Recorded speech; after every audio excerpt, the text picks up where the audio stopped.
all to tonight's episode of Midnight Ranting.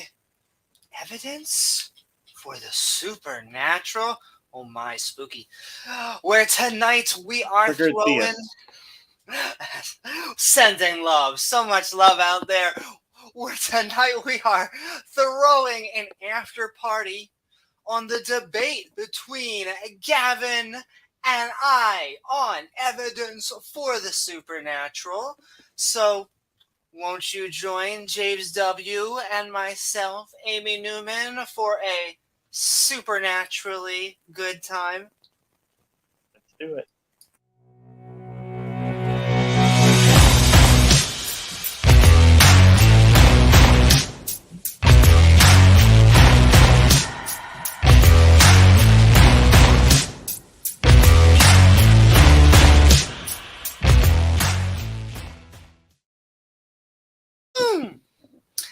Welcome, everyone out there on the interwebs. Pew, pew, pew, pew, pew. Pew.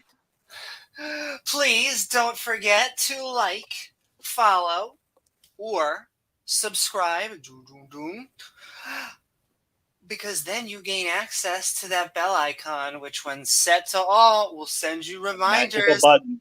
Boom, boom. That's right. How does it work? Tides go in, tides go out. Must be God. Oh, to see our premieres or join our live streams, what's up? And of course, we are a skeptic channel, including the two schmucks that you see hosting. However, at the end of our opening statements, we are actually unlocking the floodgates, or rather the open mic, so you can tell us what you thought about the debate or just the subject itself. And we don't care if you are atheist, theist, liberal, conservative, come as you are, just not human or ape.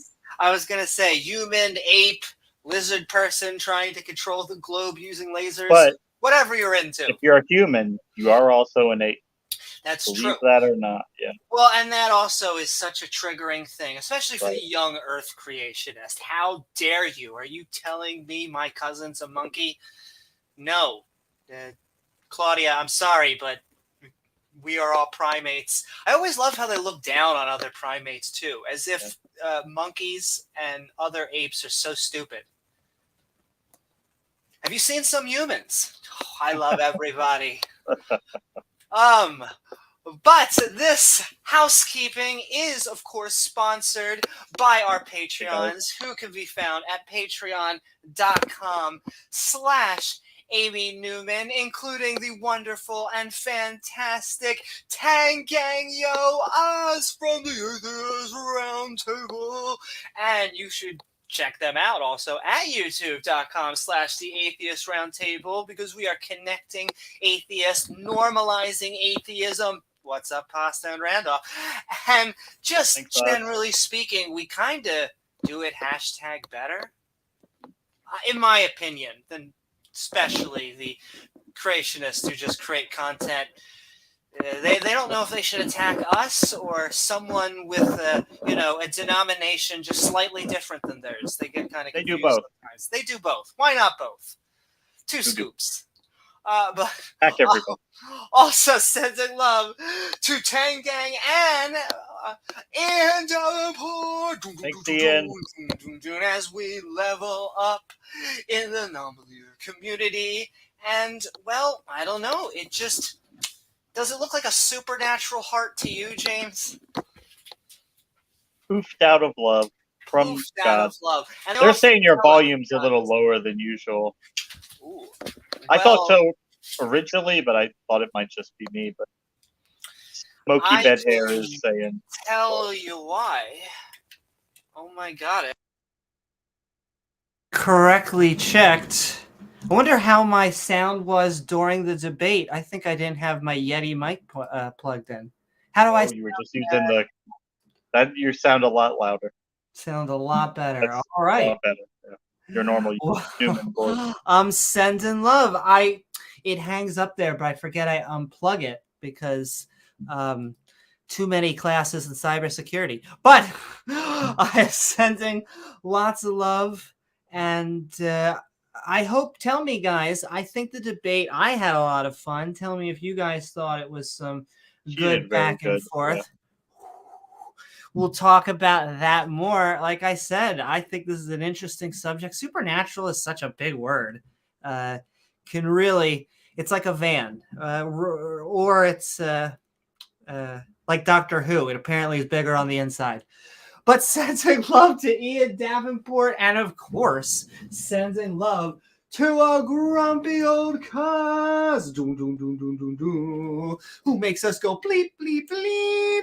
Especially, I mean, when it comes to the supernatural, the paranormal, especially young Earth creationists, but definitely in this subject, there are just times when, sending love, Grumpy, and to everyone out there. We love the atheists, theists.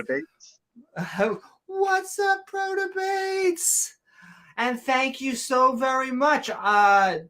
We'll start, keep on sending comments in, James W. and myself and Amy Newman. I'll eventually start showing them up on screen, but I do see love already. I see Roger giving love. I see lots Pro of love Debates for Sunflower out there.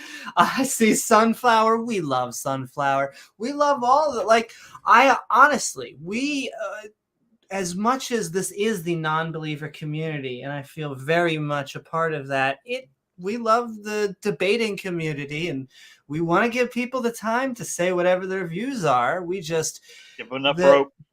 Yeah. Well, I always say that telling people what you believe is one of the easiest things. People love to talk. That is just a cold reading trick. You want to learn about people, just ask them, because people want to talk.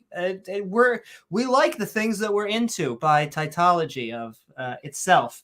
What I'm really interested is the why, because why really changes how much I think people have put the time and the energy into skeptically thinking about their own views.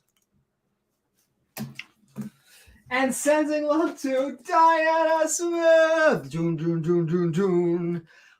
because especially when we look at Thank you, Diana. So much of the Abrahamic text, we just like to send a love out to, 51% of the people on the planet, because, apparently, I always love, that's my new triggering moment for creationists, is just the fact that women came first, as they should. But generally speaking, that's why men have nipples. They always seem so confused. Like, what are we talking about? It's like, no, you have vestigial organs from the time that... but if you don't believe in evolution, that's kind of not a hard sell. Equals embryos. Kent Hovind got hung up on that just a little bit. Just a little. Just a little bit, yeah. Yeah, but did you actually know about a 15-foot? I am just sending love. Thank you so much, Diana Smith, and the resident archaeologist out there. I saw him in the chat sending love to Pat Lowinger, who has done many fantastic episodes of Talk Skeptic to me, including how sacredness came to be, a very spooky Halloween episode, and is absence of evidence, evidence of absence. But he runs his own fantastic channel with the one, the only, the fabulous youtube.com/BiddyBuddha_. So go check that out. Once again, we have a very big round table. No schisming. No schisming. Sending love, Pat, and sending love to Daryl, who is asking. I think I saw he was on there in the debate, if I remember looking at the chat. And sending love, asking us for a little bit of empirical evidence. I mean, that was basically what we're looking for. And I know.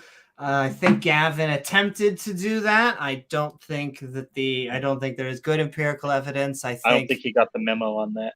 Yeah, and man, I cannot get that reincarnation thing out of my mind. I guess I didn't think that's where it was gonna lean. I saw that because I was looking through his notes that they had provided. And I thought it was going to be much harder on quantum mechanics than it was, because that was what a lot of the notes were. And we had talked about that in our last debate. And yet, I don't know. We have a lot to go over. I want to go over my notes as well. We do have a lot, But sending love to Dale you, Dale. Pastel and also Dave Gore reminding Dave us. Gore. I don't know, James. Earth looks a little thick. What do you think? Is it our fisheye eyes? Most likely, if you close one eye and you look at it, it looks more flat. That's true. And the first life that evolved Yeah. probably only had one eye, so... Oh, and they always, how can the eye have possibly evolved? Well, actually, Step by just step. a little node of light is more useful than nothing. Going towards shadow or going towards a light source. And then you Step can by just build step. upon that step by step to a functioning eye that we have right now. But also sending love to Dave Guard, sending love to Scott Duke, who reminds us, of course, that animals were not poofed into other animals. We're not poofed into existence for us to eat. I'm not saying don't eat animals. I'm not even going full PETA. I'm just saying they weren't like magically poofed. I hope you do treat other animals with respect, regardless of the omnivoric debate. All I care about is you please don't tell me that you think that pigs just pop out of the sky. That's really all I just want to know. And I know it sounds like a straw man, but they are telling us a goat, I was thinking about this the other day, came in like a fully formed goat. They're always like, goat came from a goat kind. So really, there was nothing, and then goat, right? Like that. Goat from goat kind. Makes complete sense. Right there, the final product. Which that's not even how artificial things have to take a process. Like it really doesn't make sense. It's not natural or non-natural. It's non-existent. The poof model. It is the poof model. Please, Theas, tell me where we're coming wrong. Because when we ask for the logistics, speaking of the word of the day, poofs. But sending love to Scott Duke and sending love to Regos, who reminds us that we have a Skeptic Bible study. Woo-hoo. It's on the dock. In fact, we will be heading back into Deuteronomy as we make our way through the Old Testament. And, every once in a while, the Bible just likes to get a little bit thespian. They don't fake it like the Mormons and pretend that it's from a 200 or 1,000-year-old book. But they do like to say, thou shalt stab an interfaith couple in the chest. He shall surely be put to death. Thou shalt surely. Hey, look, I don't make up the rules. It's God, apparently. And sending love to Regos and sending love to Rachel Holland. Sending so much love and reminding all of us that, the Bible would never, the Quran, pick any of these Abrahamic texts, they would never support slavery. Never just taking people from nations around you. Where's our new friend? That's right. And Terry, is that Terry? Is that Terry in chat? Sending love to Terry. We love. No, he's not in chat. But he's not. Well, I mean, he was. The funny thing is, he has not convinced me of his argument one iota. But he seems like a nice guy. So, Like I said, I'm going to keep on saying I like my theist brothers and sisters, even when we very much disagree. But sending love. And last but certainly not least, we are sending love to Senator Cato, who, of course, reminds us that it's important to keep a church and state separation intact, because really that is the line protecting religious belief, non-religious belief. That's the funny thing. A lot of people think that secularism is like anti-religion.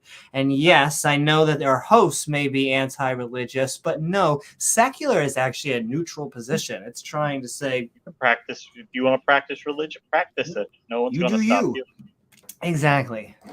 But the state should be secular. Exactly. And I, no matter what country, I hand that view. I don't think that there should be religious governments. Does that mean I'm saying for the fall of your government? No, I'm not. It is very simple. I think it should be neutral. I think that should be the textbook definition instead of these theocracies. Just abandon the religion element of the government. Exactly. And all right, we are about to switch into our open mic, so you guys can tell us your thoughts about the debate or the topic itself on evidence for the supernatural. But before we do that, Switcher Gizmo. Yep. Thank you, Gizmo. It's always nice, once again, to just be able to pay a producer in catnip. But yes, send in love. I see both Roger and Dog, Rachel, so much love. KCA Skywatcher, Hey, Dog. Bo Smith. So Brian Stevens, Materialist Dan, some love. Pat, everybody. Yes, Senator Cato, and of course, exactly, the only guy that has a glass of water. Send some love to Kate Hoban, to the immense kick he received from James W. the other night. He's still feeling it. Ooh. But yes. Hey, Jason. Sup, Jason? Evidence for the supernatural seems to only exist within anecdotal hearsay testimony. However, if we're looking for good evidence, then don't believe we're going to find any.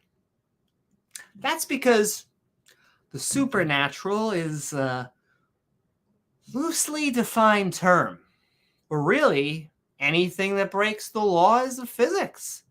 This could be miracle projecting deities and the prophets that come with, or even entities like angels, demons, and spooky ghosts. Though the psychics pretending to talk to them also fall under this umbrella term, along with witchcraft, telekinesis, or levitation.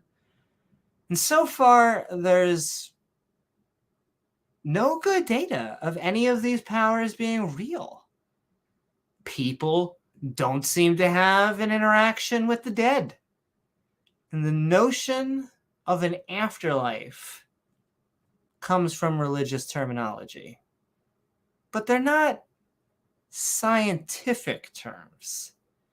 Life after death, whether in the form of a heaven and a hell, or instead in the type of reincarnation where we live a new life after a previous one, has little, to no backing within the scientific community. The same with near-death experiences, which mostly lead into more questions than they answer. This is when the brain is breaking down. The system literally starting to fail.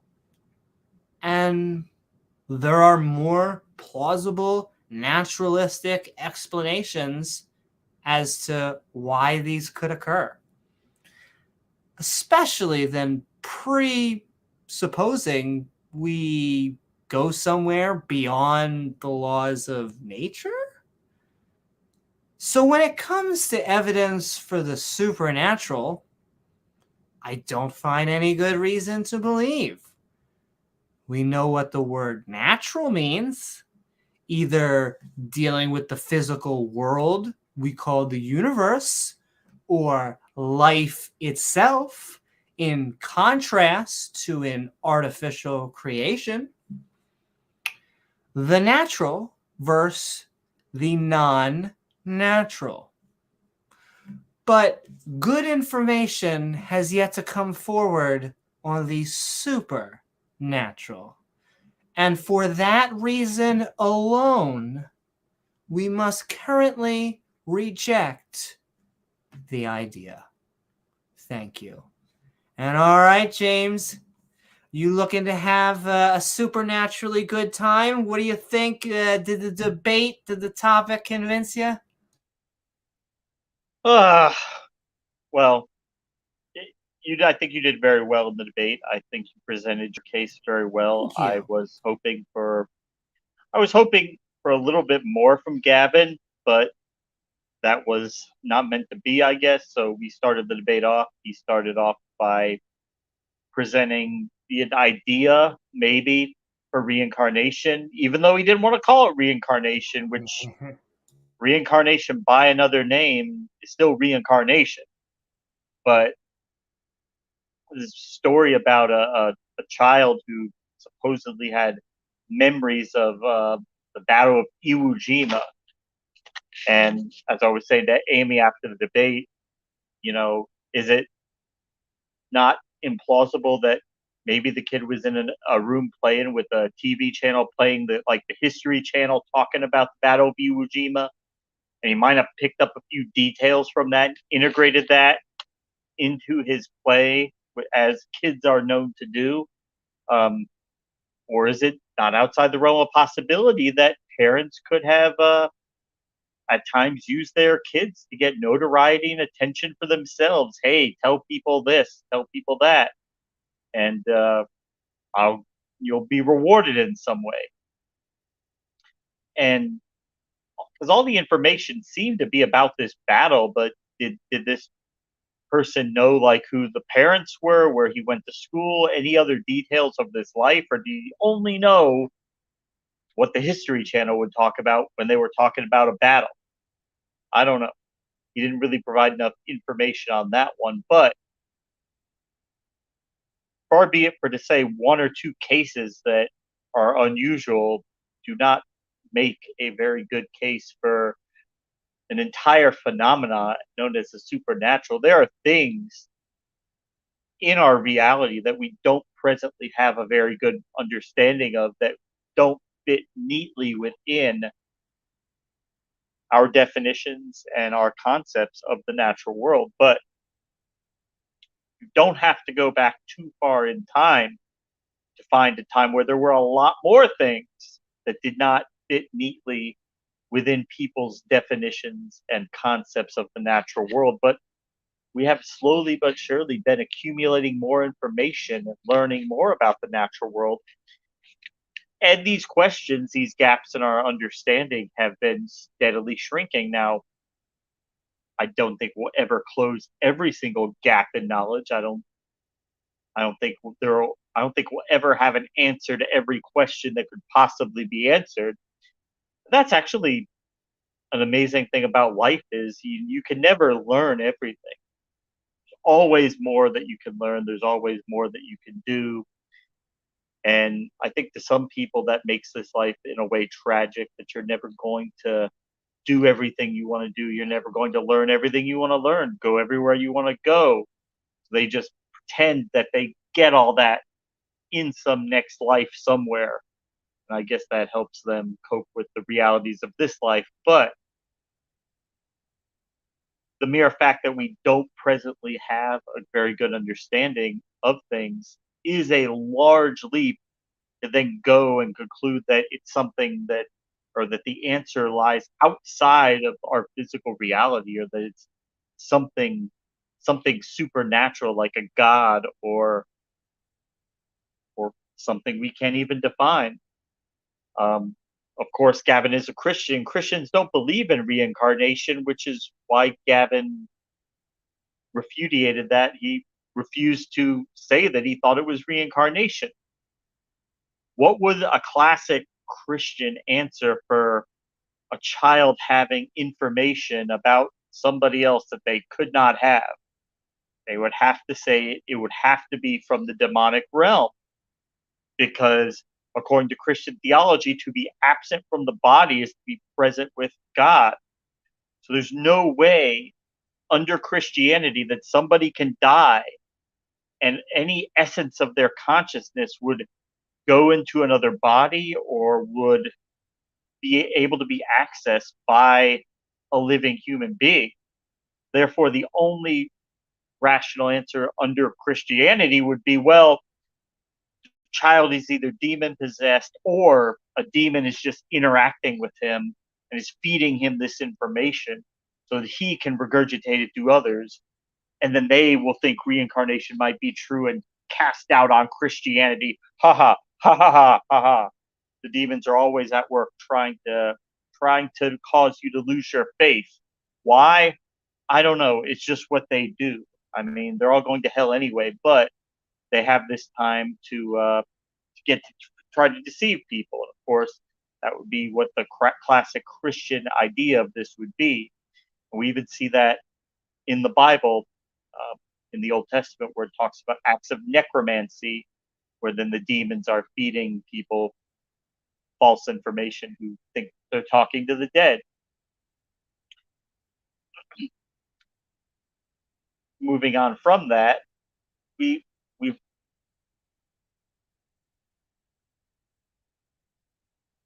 there have been people that have made mainstream news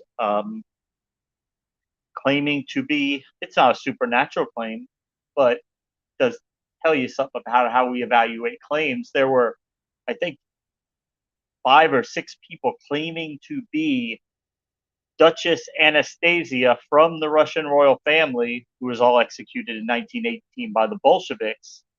But they claimed that they made it out of the shooting and that they, I guess they didn't get shot and they walked off from it. And there were people who actually believed that one of these women was actually a princess of Russia, was a member of the royal family who somehow escaped execution. Now, this was at least somewhat plausible because we didn't originally know where the bodies were. They were buried in an undisclosed location. We actually found the bodies and we found they're all there. They're all DNA tested to be members of the Russian royal family. They're all riddled with bullets. They all died. We know none of these women making these claims was actually a member of the Russian royal family, but didn't stop people from believing them. And we didn't have the evidence at the time to conclusively disprove it. But it all turned out to be false. And later on in the debate, Gavin, he kept making reference to numerous scientific studies that have pointed to the supernatural or not been able to exclude the supernatural. And I wish he would have talked about what these say instead of just saying there are tons of studies, tons of studies. I don't want to hear about tons of studies. I want to hear what they say. Because I guarantee you, none of these studies are confirming the supernatural. Maybe they can't rule something out. Maybe they don't know exactly what's going on in a particular phenomenon. That's not confirming the supernatural. And just to say there are lots of studies really does nothing for me. I don't know if you guys consider that to be compelling evidence, but I would actually like to see what these studies say. And I think once you dig into them, you'll find that the claims are much less grandiose than he's trying to make it sound. Because if there was a scientific study confirming the supernatural, that would make headline news. That would be earth shattering. What they probably say is that there are times where things that we perceive that don't have a good naturalistic explanation right now, and that's true. We do see those things, but again, that's a great leap to go and claim that therefore the real explanation is supernatural. And oh, by the way, have I introduced you to Yahweh yet? So we're going to use the gaps in our knowledge, the gaps in our understanding, to then insert the supernatural, and then we're going to shoehorn religion into that. This is a God of the gaps argument by proxy, is really what it is. You're using a gap in our knowledge to insert the supernatural and then shoehorn God into that gap. And it's not doing it for me. I'm not convinced, but thank you. Woohoo! Thank you so very much, James. Yes. And all right, I am about to send the link into chat and I will show it on screen. If you would like, keep on posting your comments, questions, and one-liners to James W. and myself at Amy Newman, or for the panel. I'll start to show them up in a second as we say hi to everybody. But if you would like to tell us about what your thoughts were on the debate or the subject itself, the link into chat is about to be in there. And I do have to say that, you handled yourself very well in the debate, very cordial, very amiable. And I just felt so bad for Gavin when he did that ad hominem attack, accusing you of coming to this from a dishonest point of view. And I am sure that you did. Nobody can read through hundreds of scientific articles in a day, but I don't think that anybody would say that you were dishonest in your assessment. I agree. I mean, this sounds terrible. I felt bad for him because clearly he was getting frustrated. Right. I legit was not trolling him. I thought I was being on my opening statement in the last debate was actually filled with jokes.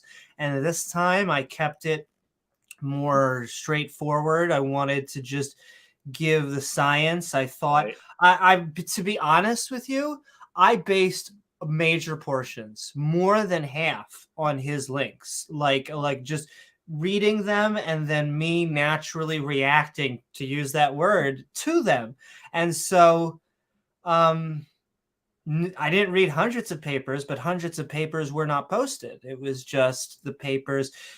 Did I read? There were some PDFs that were one I know is hundreds of pages long because it's a book, I think, and the others, many were YouTube videos that I took ganders at, and then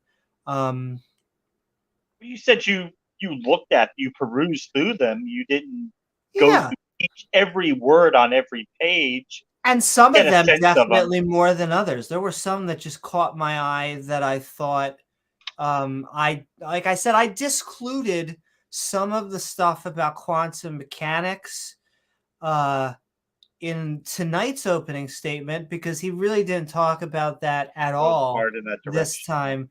But consciousness was still, in my opinion, very heavily on topic because that's really what we're talking about in life after death. And yes, this whole reincarnation thing to me was very weird. Like, that is the article you are it's in the title. I mean, come on, man. How?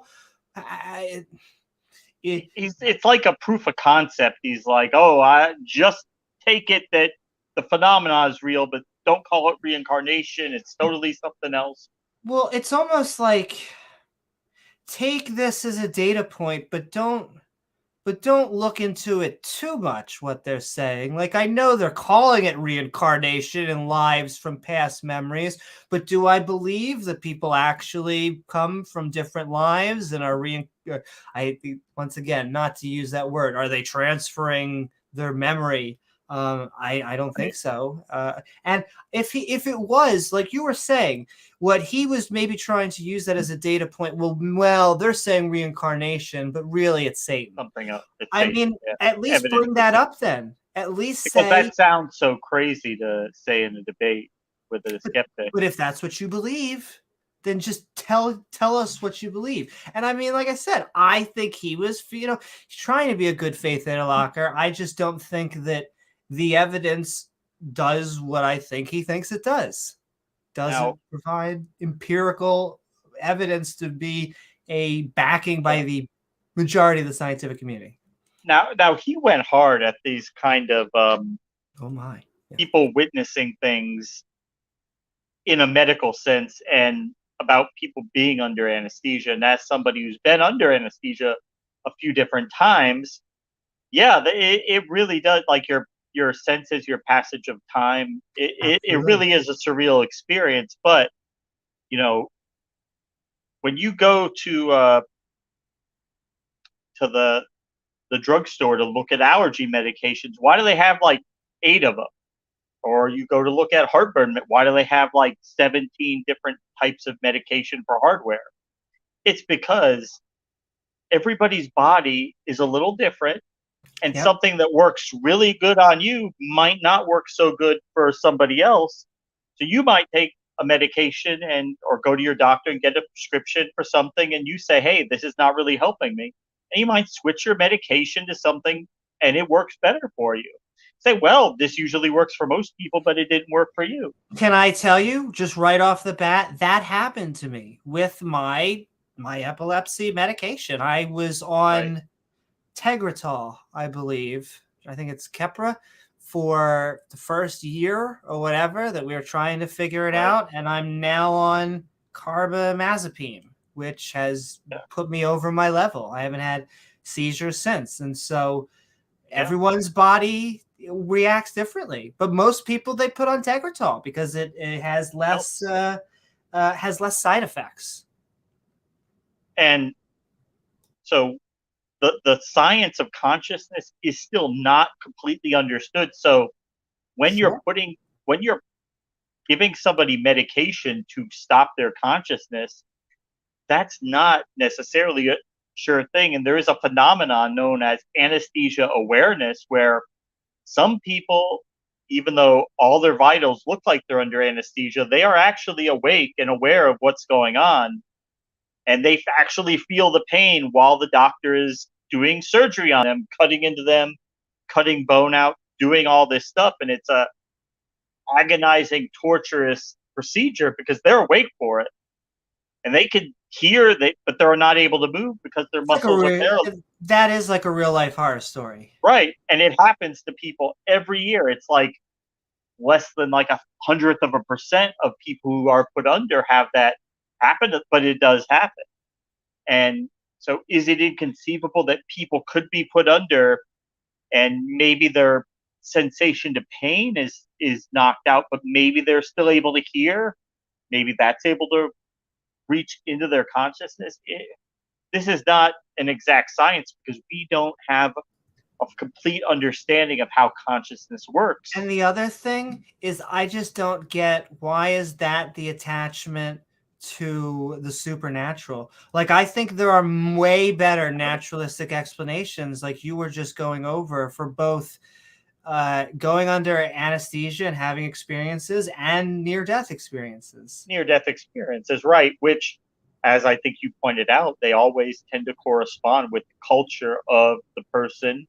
So it's when the brain is breaking down, when it's deprived of oxygen and not functioning properly, the things that it sees, you're probably in a dreamlike state. So if you're a practitioner of Islam, you probably see Muhammad. If you're Hindu, you might see Vishnu or Hare Krishna.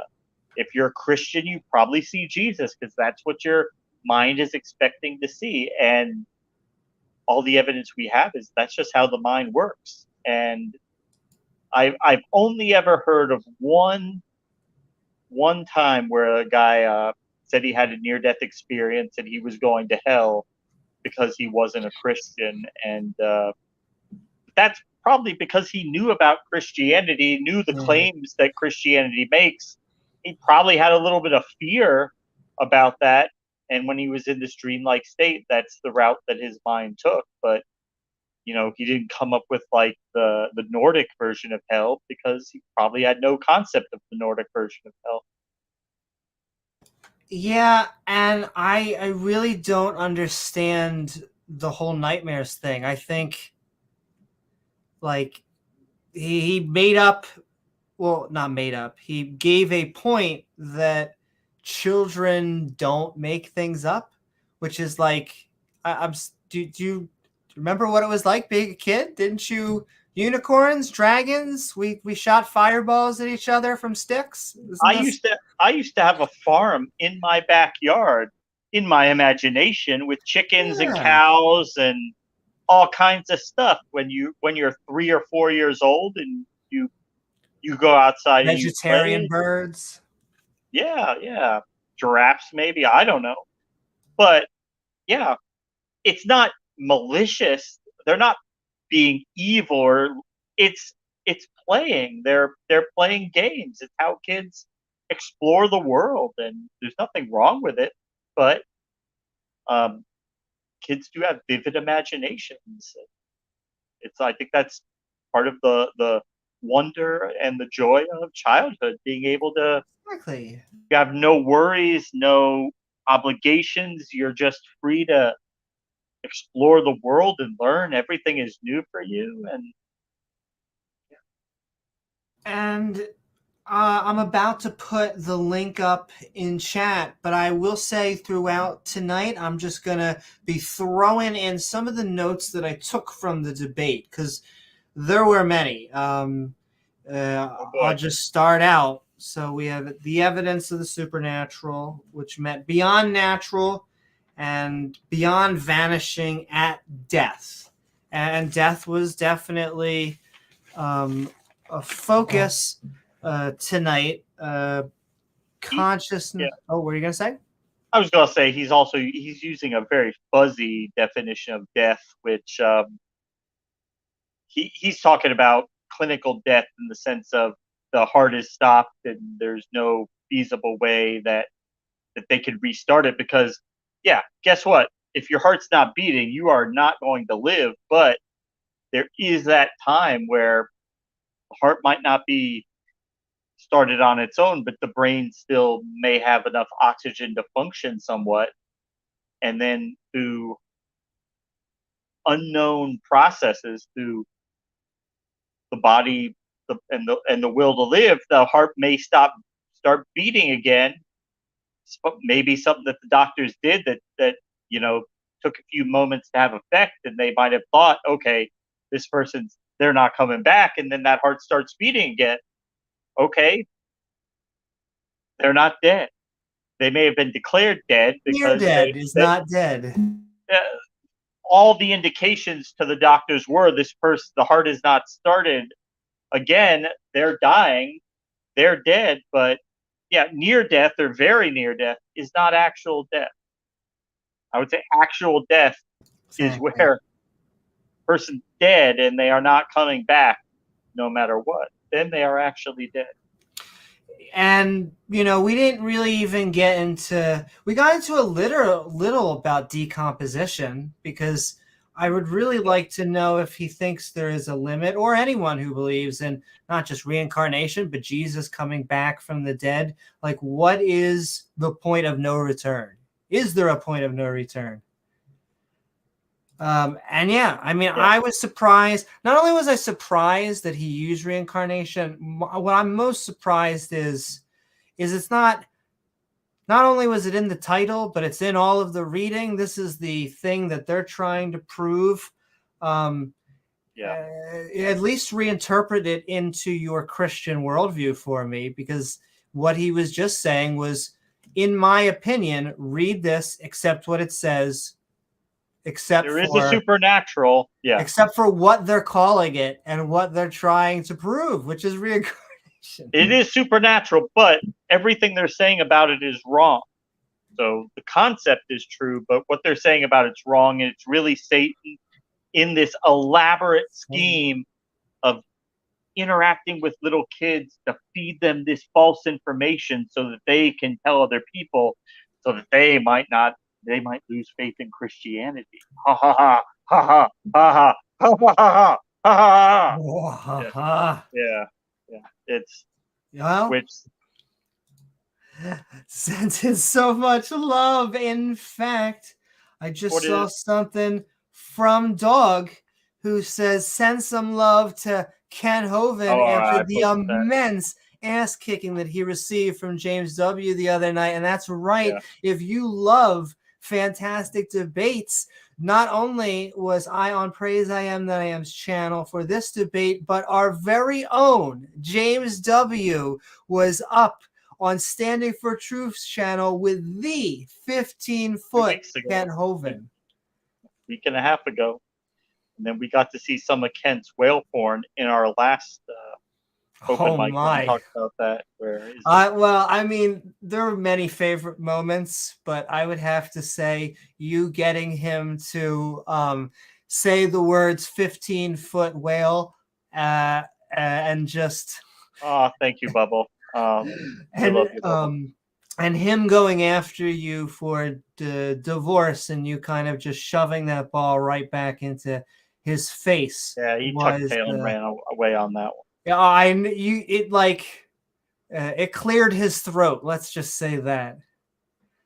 But we love Kent. Oh my goddess, we love the inmate number K through U2 467 HG7. We love all of our theist brothers and sisters. I honestly see, and it's about people. I would never say that shit about Gavin. We joke about Gavin. Our common thing is he's just doing me well underneath there. But who? Oh, come on. We're just having a good time. And apparently so is Gavin, right? You doing good? No. But I love Gavin. I tried to send that olive branch out there, and it was a frigging honest olive branch. I'll say this against any young earth creationist. You are almost on basically our team, because it's not really atheist versus theism. Or what did I say? Young earth.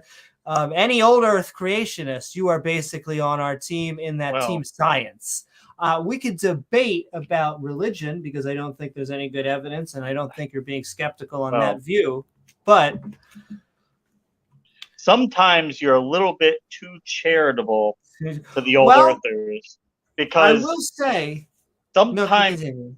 sometimes you equate old earther with theistic evolutionist, and the two are not necessarily the same. Sure. Well, what I will say is, no, you're absolutely right, and I do try and paint with as thin a brush as possible, but I would put it as a spectrum.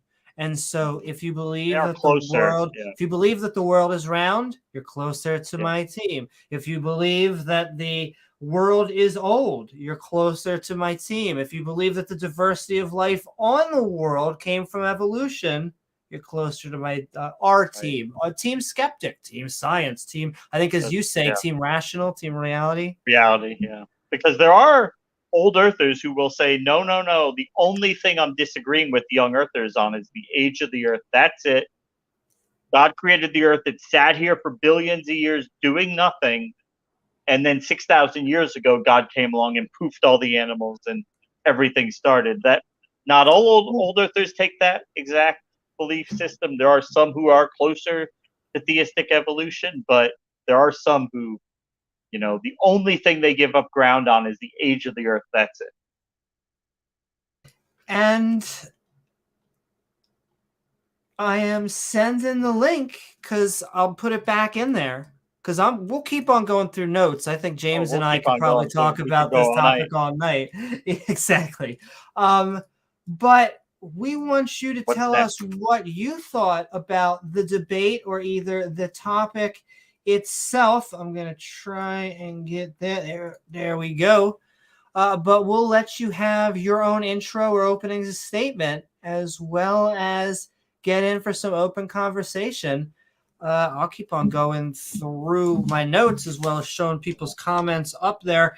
Did you expect this much talk about World War II? Like, somehow... like the Battle of Iwo Jima. No.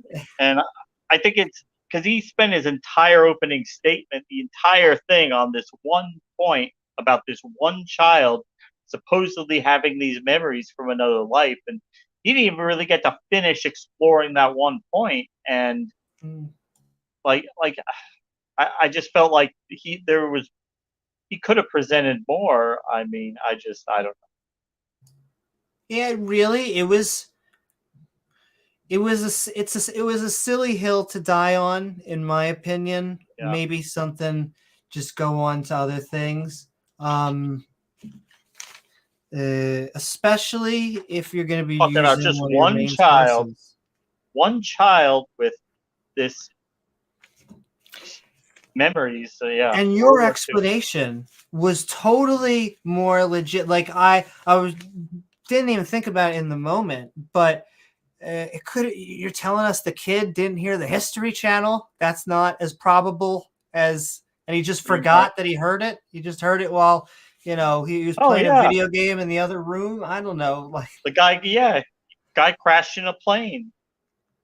He got shot down in the battle. But in fact, yeah, those are things you would almost expect to happen in a world war. Like where there's wars. He was a kamikaze pilot. Oh, well, we do know those existed. No, I don't think Not that a was the actual kamikaze shot. exactly. He was an American pilot. But I'm just saying these are all scenarios that Hollywood has covered. I don't know how to. They're in our cultural zeitgeist. And History Channel documentaries are not uncommon. We've also, I think, seen plenty of them talking about World War II, the Battle of Iwo Jima, one of the pivotal battles in the Pacific Ocean on that side of the war. I'm sure there's been plenty of movies and documentaries made about that. It is, tell us about something totally obscure, that only the guy's family would know, right?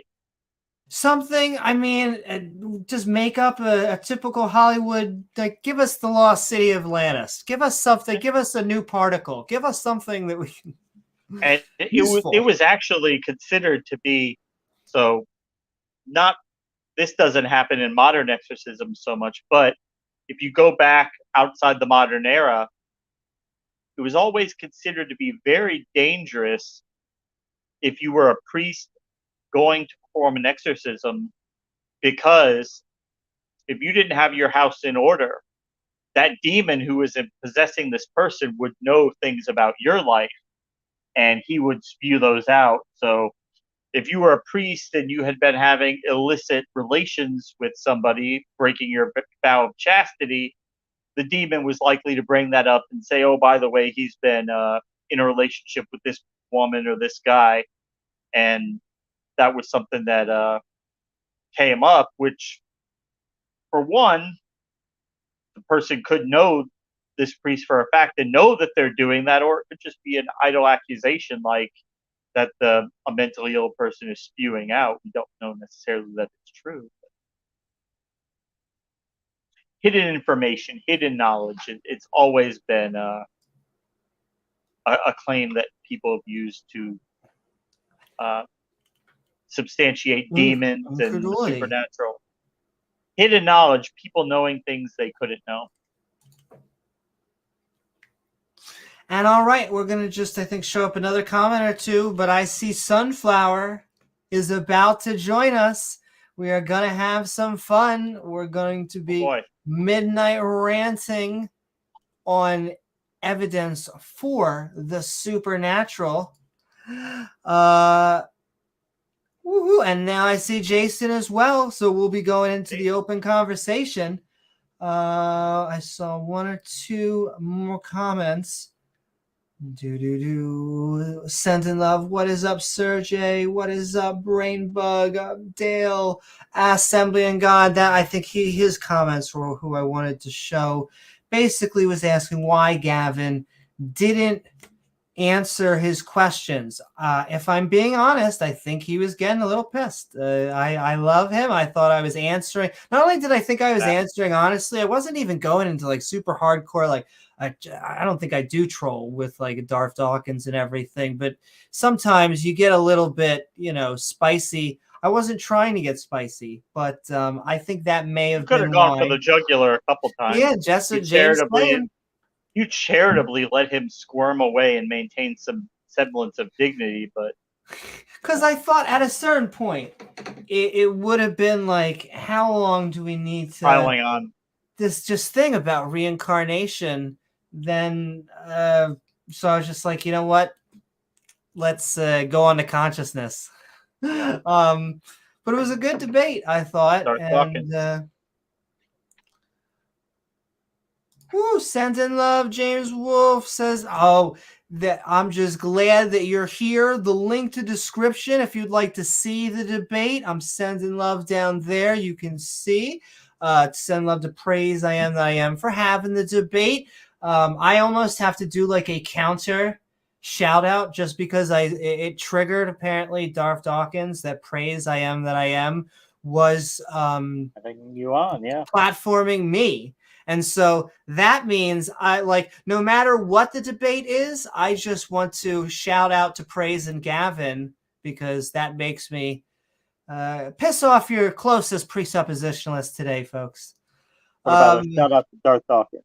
And shout out, sending so much love, James Wolfe. I thought you were going to say sending love to Darth Dawkins.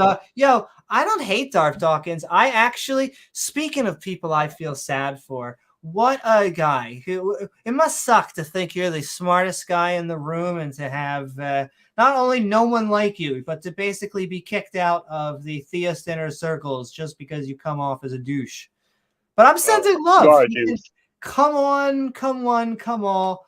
I'd just be. I'll let you. Put his I nuts want in to a give vice. people time. Exactly. You won't even charge him a fee for that. That's right. I won't even charge a fee. James says, I used to preach old earth from the pulpit. Not everyone was happy about it. Exactly. Hey, we are sending love to anyone that, like I said, I'm painting with as small as a brush. Though, that being said, I mean, James and I think, are specifically anti-theists. And we're not that trying to be edgelord Fedora Masters. It's just we think that, you know, it's not good for society. Thanks, Ian. I think he is taking a nap right now. He's sleeping on the job, that producer. That's right. Well, like I said, it's hard sometimes, and every once in a while, you gotta take a cat nap. And all right, on that note, let's do it. We are going to be opening the Midnight Ranting open mic. We're having fun, and we are trying to figure out, is there evidence for the supernatural? And we got already Sunflower, Jason, and Assembly of God to talk to us about it. Edgelords. Let's have some fun.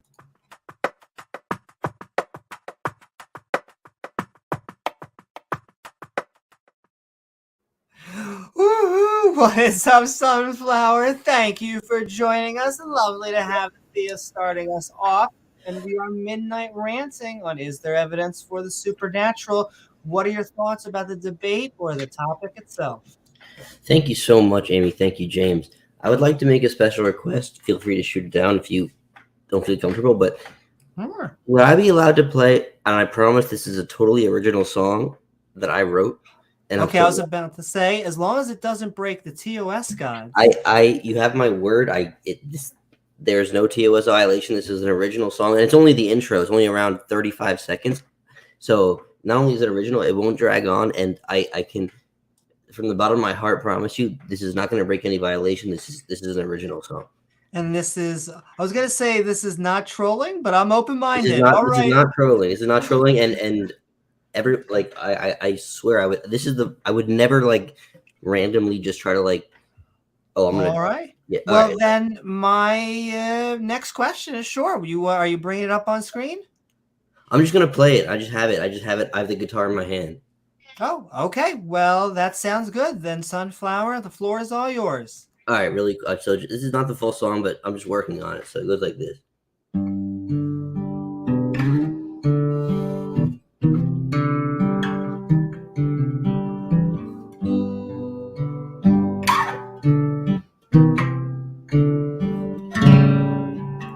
Well, I eat the same thing every week, 'cause I'm living for free down here, and I'm stuck, and I'm running out of luck. I've been living like a thug.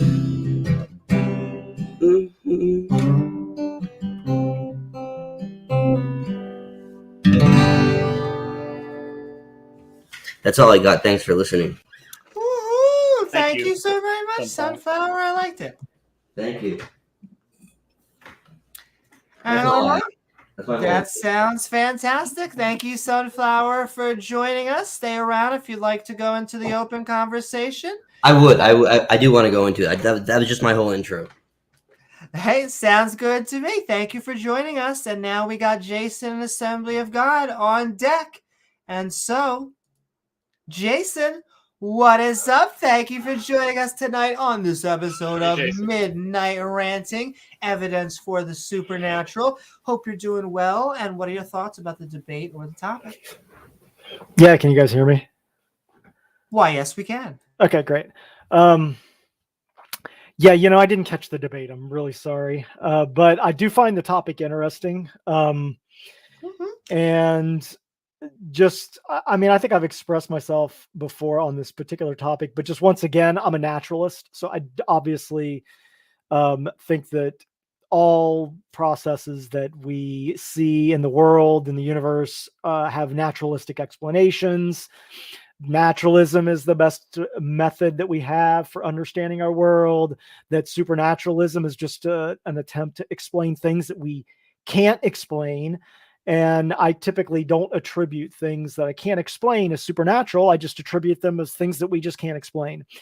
And my view is that supernaturalism is just another God of the gaps perspective where we don't understand something, we attribute it to something called the supernatural or God or whatever. But ultimately, we end up always, or typically in the past, have always determined that the things that we thought were supernatural, we uncover naturalistic explanations for those things. So the most reasonable explanation would be if we run into something that we can't explain right now, it's very likely that in the future, we're going to be able to explain that through naturalistic mechanisms. And so, I have such a good response to this. Okay, I'll just end right there. So that's my general position, and I'm happy to listen to whatever Sunflower's got to say. So. Is anyone else waiting in the queue, or can I just fire back off? Assembly of God is waiting. Okay, sorry. Okay, let them go. Okay, no worries. If you guys can hold it, I actually am looking forward to it. So we will thank you so very much, ready, Jason, and we are going to add in Assembly of God. We are Midnight Ranting on Evidence for the Supernatural. I saw you in chat, and I guess Gavin. We heard you. Gavin saw him too. On attempts, that's right, to get some questions answered. So can you guys hear me? Yes, I can, and I welcome you not only to the stream, but my thoughts are I would like to know, what are your thoughts about the debate or the topic itself? Oh, once again, it's great to be here. Thank you, Amy. Thank you, James. Welcome aboard. Yeah, I watched the debate. I was there. I had so many questions for Gavin, and I got so disappointed because, for some reason, he didn't answer my questions. I have a strange feeling he doesn't like me. I can't figure it out. He just dismisses your questions out of hand. Yeah. Huh? Like he didn't like my questions. He just dismisses your questions. No, he doesn't engage with them at all. Like, am I doing something wrong? Why doesn't he like my questions? I don't know. I had so many questions. I had so many good questions to ask him, and then praise would flash up the questions on the screen, and everybody could see the questions, right? I honestly think he was getting frustrated. I think he was getting frustrated. Yeah, I wonder why he was getting frustrated. What do you think? Has nothing to do with the avatar, right? Well, yeah, no. And I'll be honest with you. I think that generally, ad hominems, when it comes, is a sign that they're lashing out, and so I think he felt a little bit pushed in the corner. And I just don't understand his frustration, where that's coming from. I really don't get it. I thought it was going to go other directions too. I figured it would go. I don't know why it leans so heavily in even though he had many articles in the. I love Gavin. I love the guy. Like I said, even though we joke, he had the community makes fun of a gaffe. But Yeah. and then Well, I don't make fun of Gavin. Do I make fun of Gavin? No, you would. But I mean, but he's always been actually nice. So this was actually surprising. So something must have gone. He must, like I said, so I don't want to put intention into anyone, but he felt strongly. He felt, in my view, this is convincing, and the fact that you're not accepting it, or maybe the fact that I haven't, some of the stuff he linked were books, and so and that's really rude when you don't answer your audience question. That's rude, Well, yeah, I mean, questions are both. A question in the game of tennis is someone throwing you the ball, but it is your chance to hit or miss. Yeah, and what is his deal? Why did he ask praise? Is this a super chat? Because he's only going to answer. Did he like a hint that he's only going to answer super chat questions? And even when it was, he still dismissed it. He said, "Thank you for the money." Right. Strange. But Amy, I think you did great. I think this topic for theists is a tough one. I agree. And I think anybody that's planning on debating a theist, this would be a guaranteed win for you if you choose this topic. I agree, because I think it puts them. I think the burden of proof is on them, but he naturally picked up the burden of proof with that type of subject. Yeah. But okay.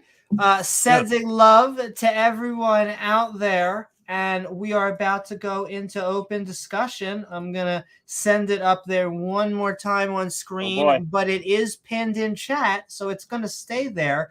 And you will be able to join us in the open conversation. Thank you guys for your intros. And with that,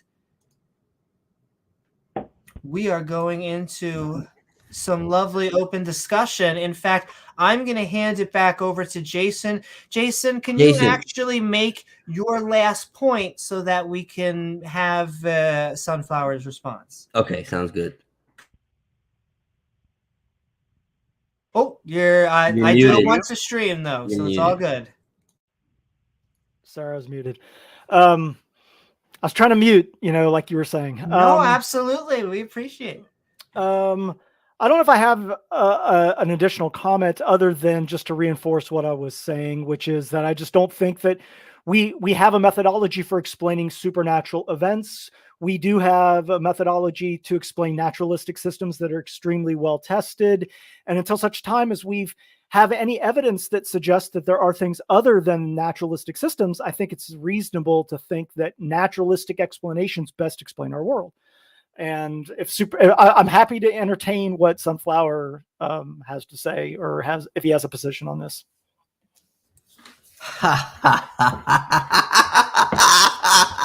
You silly man. You are. You know what? Here's what you don't. You know what? This is an underhanded pitch. Just make your points. Hey, Sunflower. listen. Don't cut off my theatrics. I love both of you. I'm a human too, man. I didn't cut off your music. All right. Anyway, so let me break it down really quickly. This is extremely easy to understand.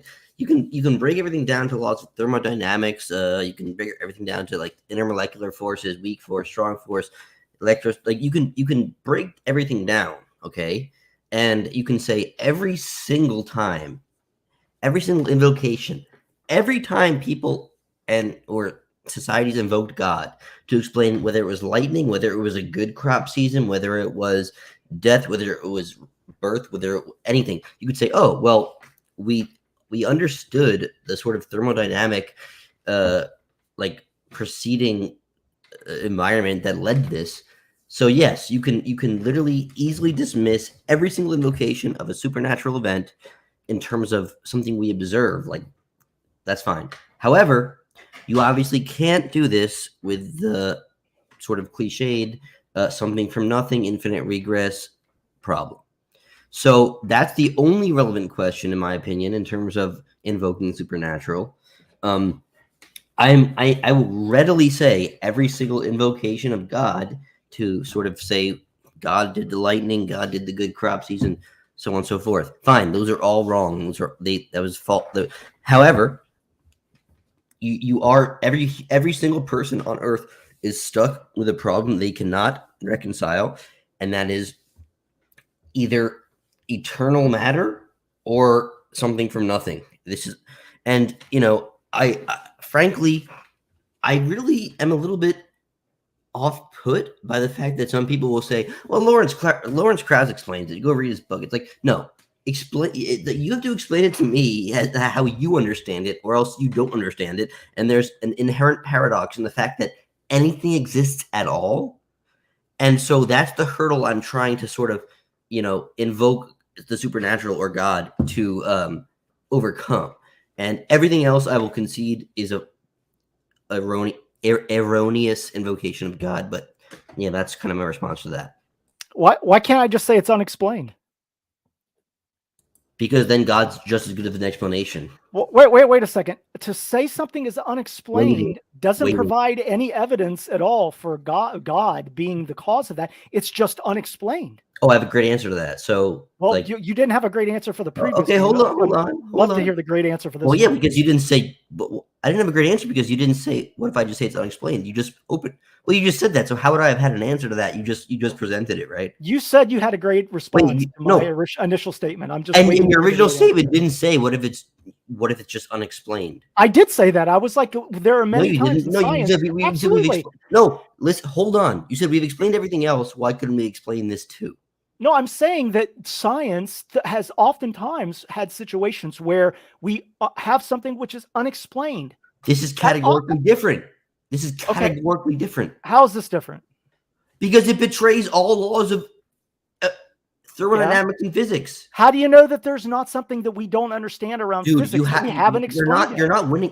This is the worst hill you could ever die on. No, it's not. Look, because you said using ad hominem, using ad hominems as this is not ad hominem. It is. You're saying you have the worst position ever possible. No, explain your position. Do you know what the Big Bang is?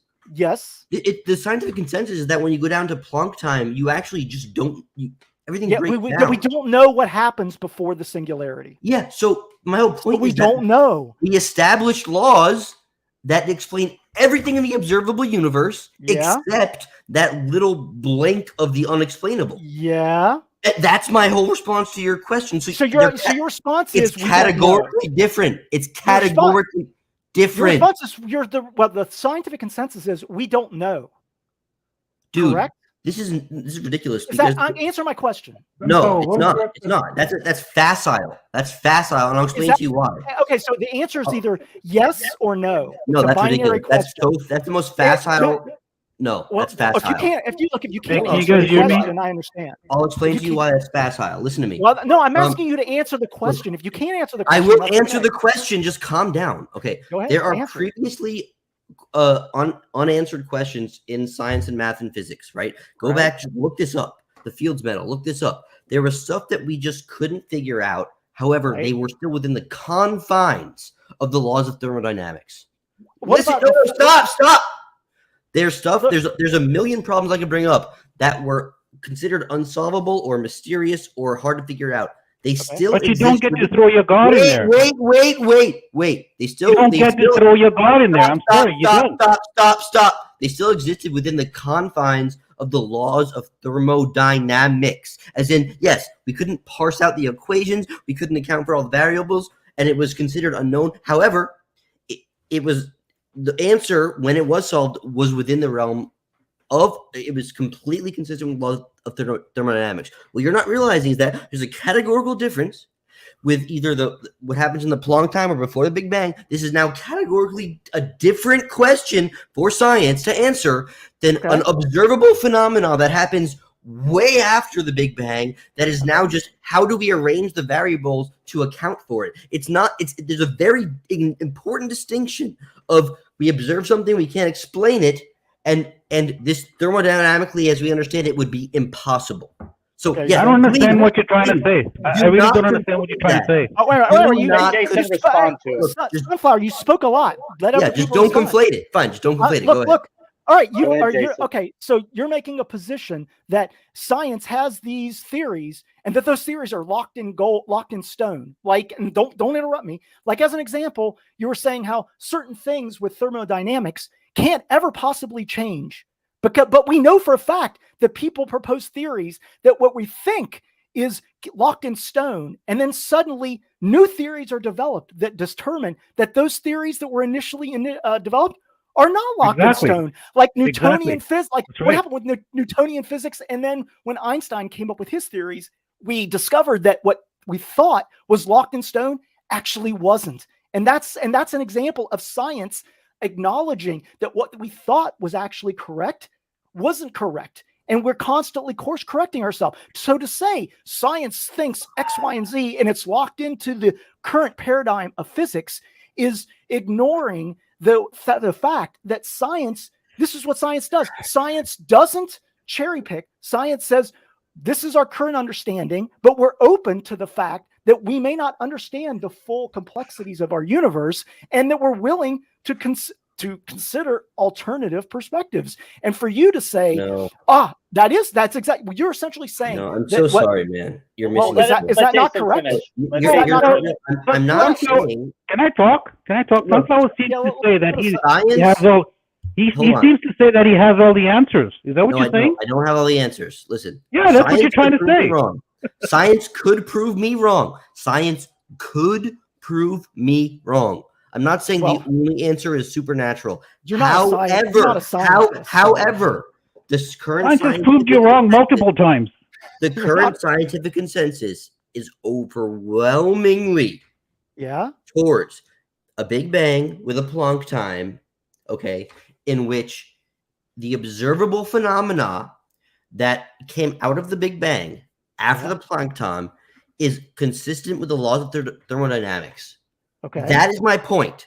As in, I'm saying it's categorically different to say anything within that realm of phenomena, as complex as it might be. That is a categorically different phenomena as the sort of something from nothing problem. You can't just say at least honest. Figured out everything. Science is at least honest, saying that they don't know what happens after Planck time. That's an honest claim. But it's not honest. It is an honest claim. I'm not saying it's not honest. You just said it was a consensus.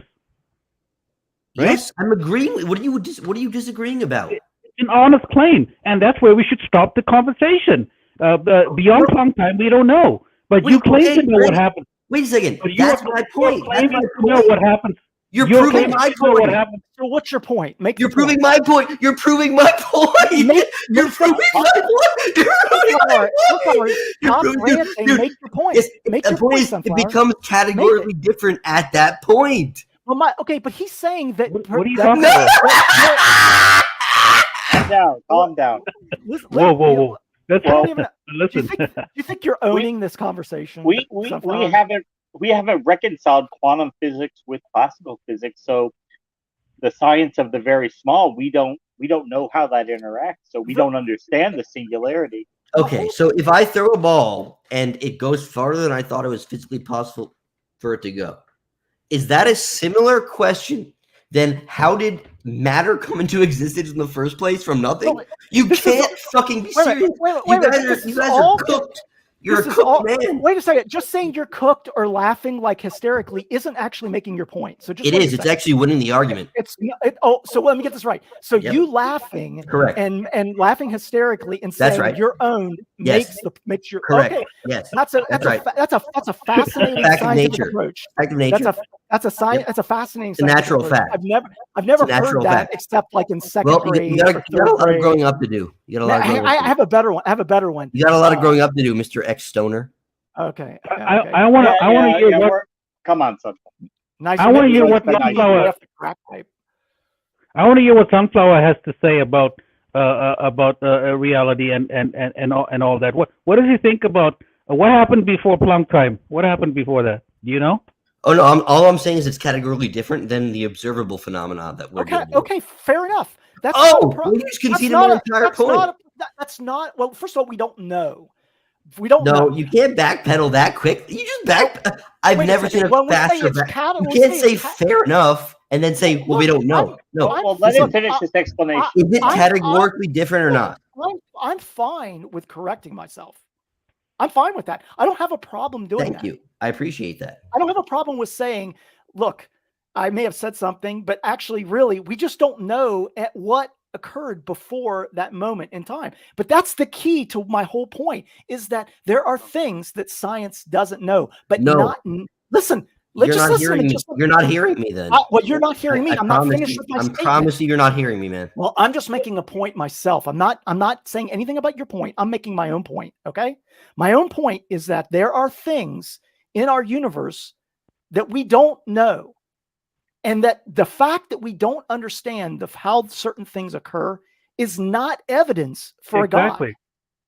That's what I'm saying. Right. And you're saying that somehow you're saying that it is evidence for that. Wrong. I never said that. I'm wrong. Okay, I'm wrong. I never said. When did I say that? How am I wrong? How am I? Yeah, Jason, I'll tell you. Jason, I made one very clear point. No, it's really ignorant to claim that you know everything. It's ignorant to claim that you know everything. I don't know everything. I made one very clear point. Because then you stop looking for other reasons. No, that's wrong. I don't know everything, and I'm even claiming I think what religions do, they actually make people lazy. They have the answers, and then they stop looking for other answers, other possibilities. And so, guys, what I think I'm going to do, we're going to let Sunflower respond, and then if it is an open question or what you're trying to say, sure. I'll let Jason have a statement on the subject, and then we're bringing in Pat. So, guys, Sunflower, you go first. Beautiful. Thank you so much. Let it be known, let the record show, I made one very, very clear distinction from the beginning of this discussion, and that was that in the observable universe, and in the universe that we can trace back, as in post-Planck time, as in since we have a consistent account of energy and time and space and matter, yes, there have been things we have not been able to explain, but we have also simultaneously said, doesn't matter. These things are within the realm of thermodynamics, as in we don't have an equation, we don't have all the forces, we don't have all the variables, but we don't think that these things essentially are paradoxical to our fundamental understanding of reality. Okay, I made a very clear distinction in that any phenomena that is unexplainable under this, understanding is categorically different from the something from nothing problem or the stuff that happened during the Planck time and anything in between. Now, all I said was these are categorically different, as in the fact that people said, the original point I made, if you were listening, was that, yes, people have invoked God to say lightning happened. That's God. And then we figured out, no, that wasn't God. Okay, we now exactly know. We know exactly how lightning happens. It's not God. Fine. Fair enough.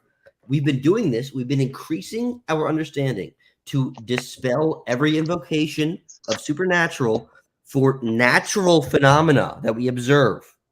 All I have tried to do was say that this is categorically different from the paradoxes of the origins of matter and space-time. And how do you know that? So wait. Okay. Wait, don't interrupt me. I'm just asking, how do you know that? You can't just say because we've looked at the observable universe that we acknowledge exists within a thermodynamically consistent framework, and we've explained things. We've explained things we previously didn't understand. You cannot just laterally translate that to the something from nothing problem. And that is my only point. So acknowledge they're categorically different, or how do you know that? That is my response. That is my response. You're saying basically science should not try to explain the supernatural. Is that what you're trying to say? No, I didn't hear that. I would love for more questions, but just save that for the after Pat has his opening statement. No, let me just finish this. Sunflower saying that science cannot explain anything that's in the supernatural realm, so that's a category error. Is that what he's saying? No, I don't know how you ever even got that. You must be high on drugs. You're not explaining yourself well at all. I'm explaining myself very clearly. No, you're not. You're saying that really.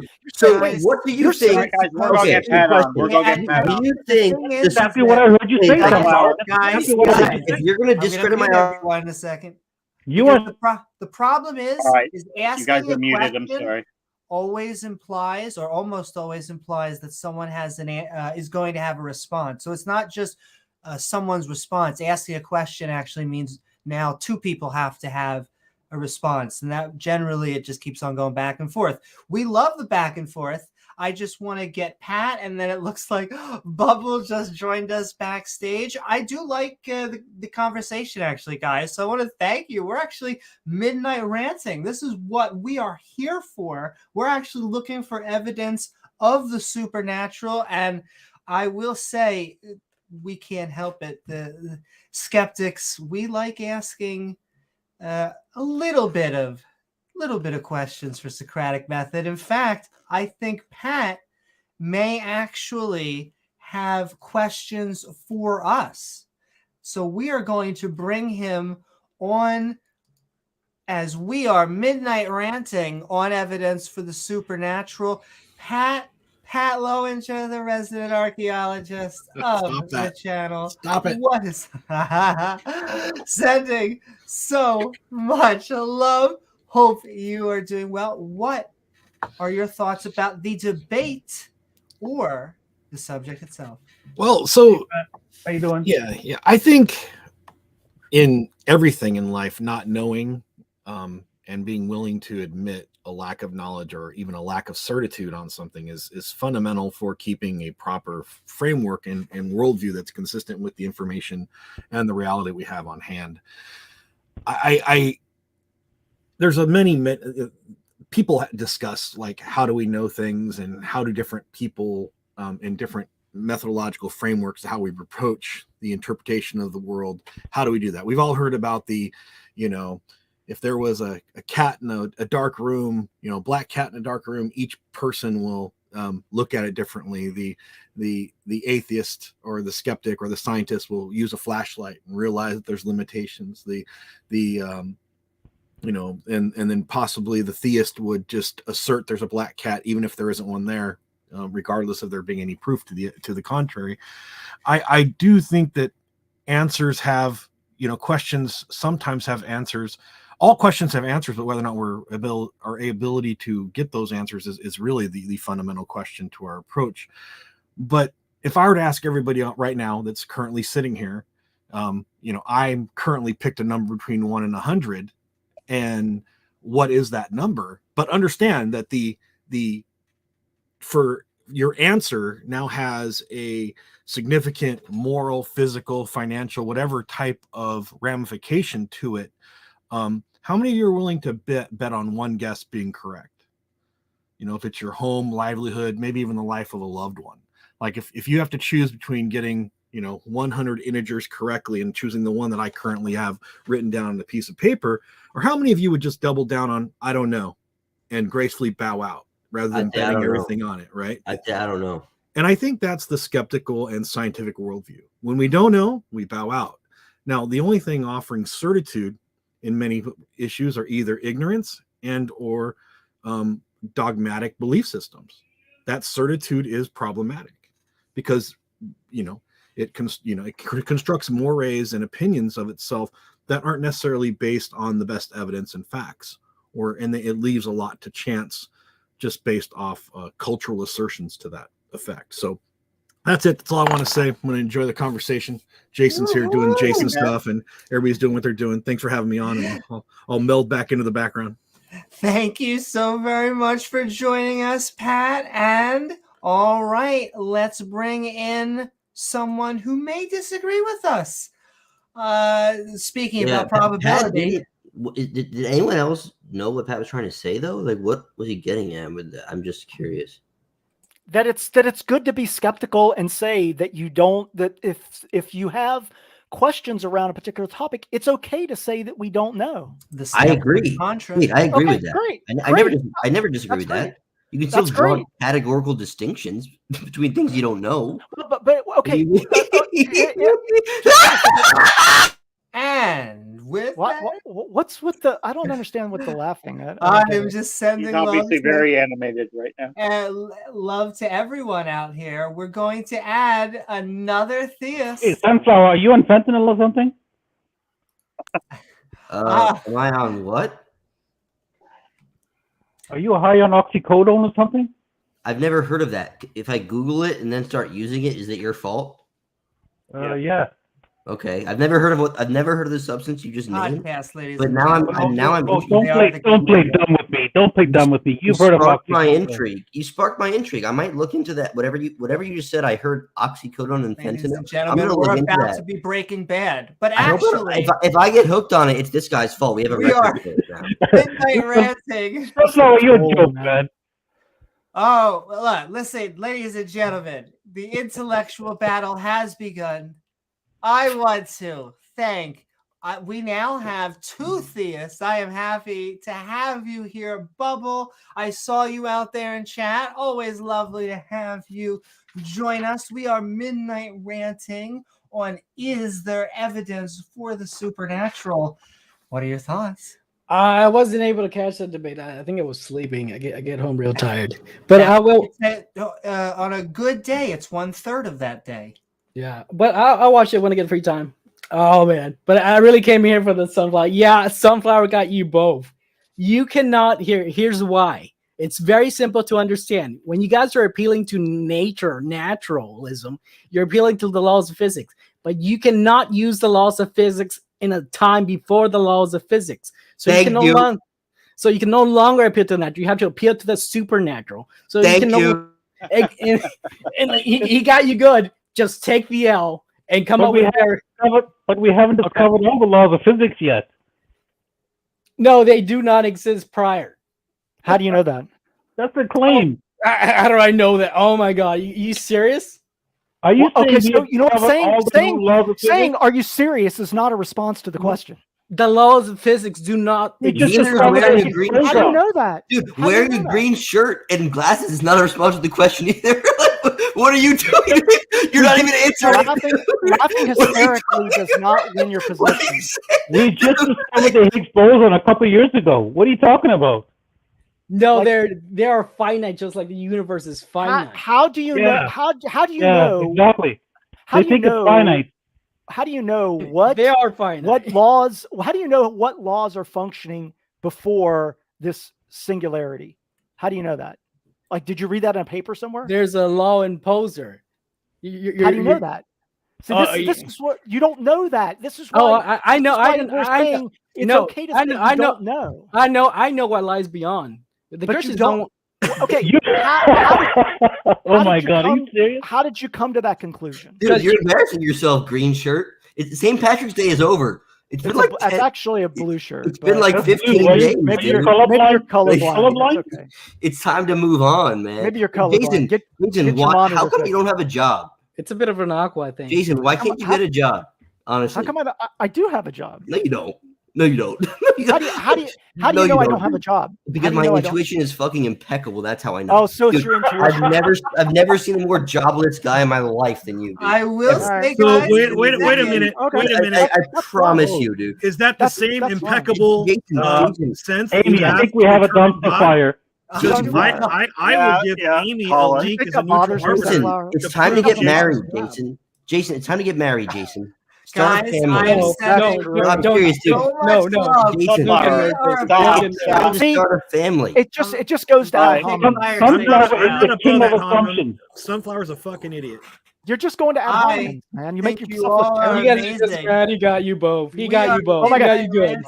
When people can't respond, we really did get you guys. We really did get you guys. You got me. You got me.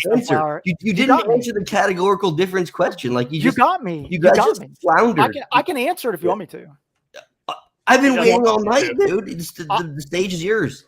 Okay, so you're saying that there's a categorical difference between something before the singularity and the time before the singularity of which you don't know anything about. So you're saying there is a categorical difference of something that you don't know. Wait a second. You just said there's a categorical difference between before the singularity and before the singularity. No, let the record show. You play that back. No, you when- said okay, that there's a category difference rewatch the video. before- Let's just listen to me. Why Okay, you I'll gonna listen interrupt? again. Sorry, you misspoke, but go you ahead. Said, okay, you said there was a difference between what's the way the universe is right now and the way it is previous to the singularity. Correct? Of course, absolutely. Okay. Yes. Okay. Unequivocally, absolutely. Okay, but yes. but you and the totality of science don't know what's going on before the singularity. So I how do you do. know that there's a categorical difference? Okay, just because you want to remain Wait, skeptical, what? Hold on a second. What did Let me you answer that. understand Let me about answer that. statement? That's like actually interesting. Like, let me Yeah? ask you a question. Okay, so if Well, we- just answer my question. Don't ask another Oh question. no, I'm answering it. I'm answering it. So, and the All answer is because there's obviously dimensions outside of our comprehension. Okay, have you ever heard of Flatland? But we don't know anything about the time. We actually do previous to the know. singular- Yes, we Oh, do. We know there's what- a lot what of paper- dimensions.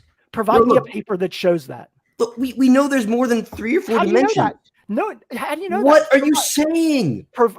Provide me No, any hold on, paper hold that on, dude. says it knows what's going on Dude, before. I can really simply explain this. This is actually Okay. incredibly easy. Like, Well, just provide the paper. so if you can only see in More 2 paper. dimensions, if you only see in 2 dimensions, then a 3-dimensional object looks flat to you, but there's another aspect to it. Do you refute No, the fact? well, what, Are you wait, so I saying that couldn't answer your science question with a does- question? Why are you Well, look, answering my I'm- question with a question? You're still not answering my question. It's I'm 4-dimensional. I'm That's like a explicitly answering your question. Well, I'm you know, explicitly answering your question. You're essentially saying you have knowledge that nobody else in science has. No, I'm And not. I'm so- saying that it's categorically different. That's all I'm saying. All How right, do you guys, On let that me. note, we nobody are else going in that? to- science. The same way we know quantum mechanics is different than Well, classical well, mechanics. Unfortunately, I'm all going to phys- use What do you that as a mean? segue. I'm going to use that all as a physicists do segue. not. I've got to mute everybody. Because I'm we sorry, were guys. talking about supernatural. We Yeah, were let's- talking about quantum mechanics, actually, at a certain point, because it wasn't brought up this time, though it was in the sources. But I wanted to know if either Sunflower or Bubble thought that there was anything supernatural about anything quantum mechanical. No. Yes. Good. I'll answer this. Now, yes. The answer, as far as like would serve your question. No. However, is it not categorically different the approach we take to quantum systems as into classical systems? Yes. This is key. This is key. Before the what's it called? The ultraviolet catastrophe and black body radiation problem. This is in the early 20th century. We didn't understand quantum systems, and there was what's literally referred to as the ultraviolet catastrophe. Why? Because we had to use a categorically different system of mechanics to explain a phenomena that could not be explained under the previous system.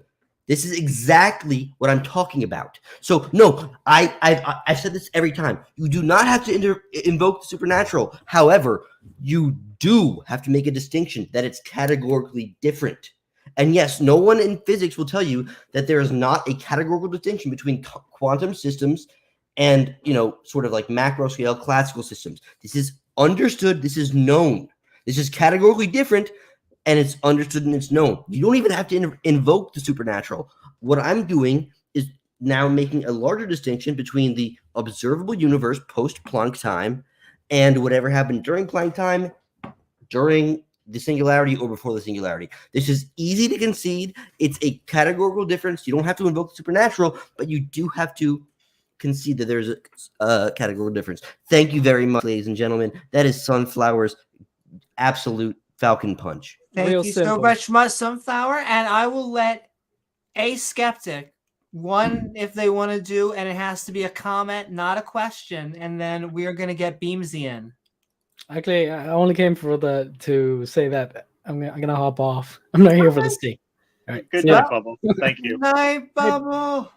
Bubbled. Thank you for joining us. And all right, in fact, with that, I'm just going to add in Beamsy then.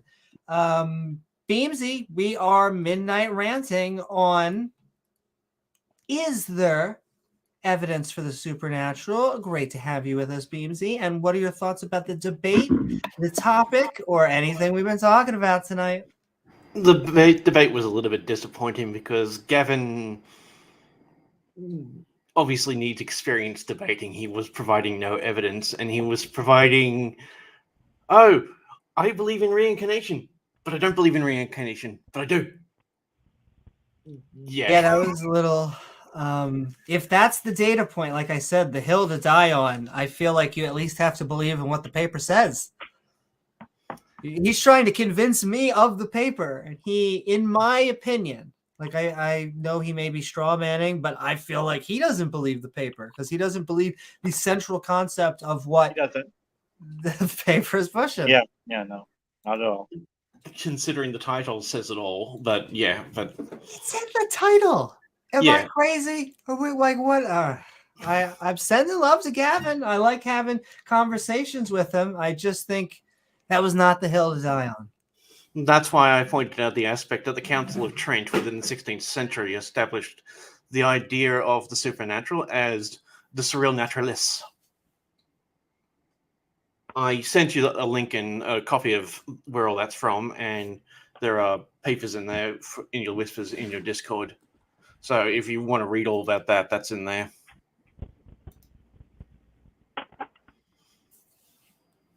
And Sunflower, where the hell did you learn your physics? From the bottom of a cereal box? Hey, buddy. So if you're gonna question my credentials, I do have a chemistry degree. So what's yours? I have a master's degree in astrophysics and a master's in geology. Wow, that's great. And you've made nothing out of it because you're unemployed. Wait, how do you know that?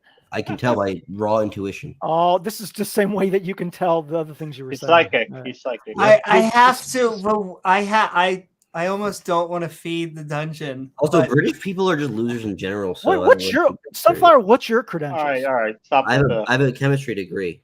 A bachelor's degree, a master's degree, a PhD. Yeah, what bachelor's is it? degree. Okay, so And you have in a which field of bachelor's. chemistry? How about I don't press people on their credentials until I was pressed first. No, I asked you where you learnt your physics, not what your Your credentials mom's house. of your She physics. tutored me as she sucked my Oh, fucking dick, dude. nice that? one. Yeah. I see where this is going. Yeah, what a baby. did you? My mother likes a good tic tac, so that's probably why he did that.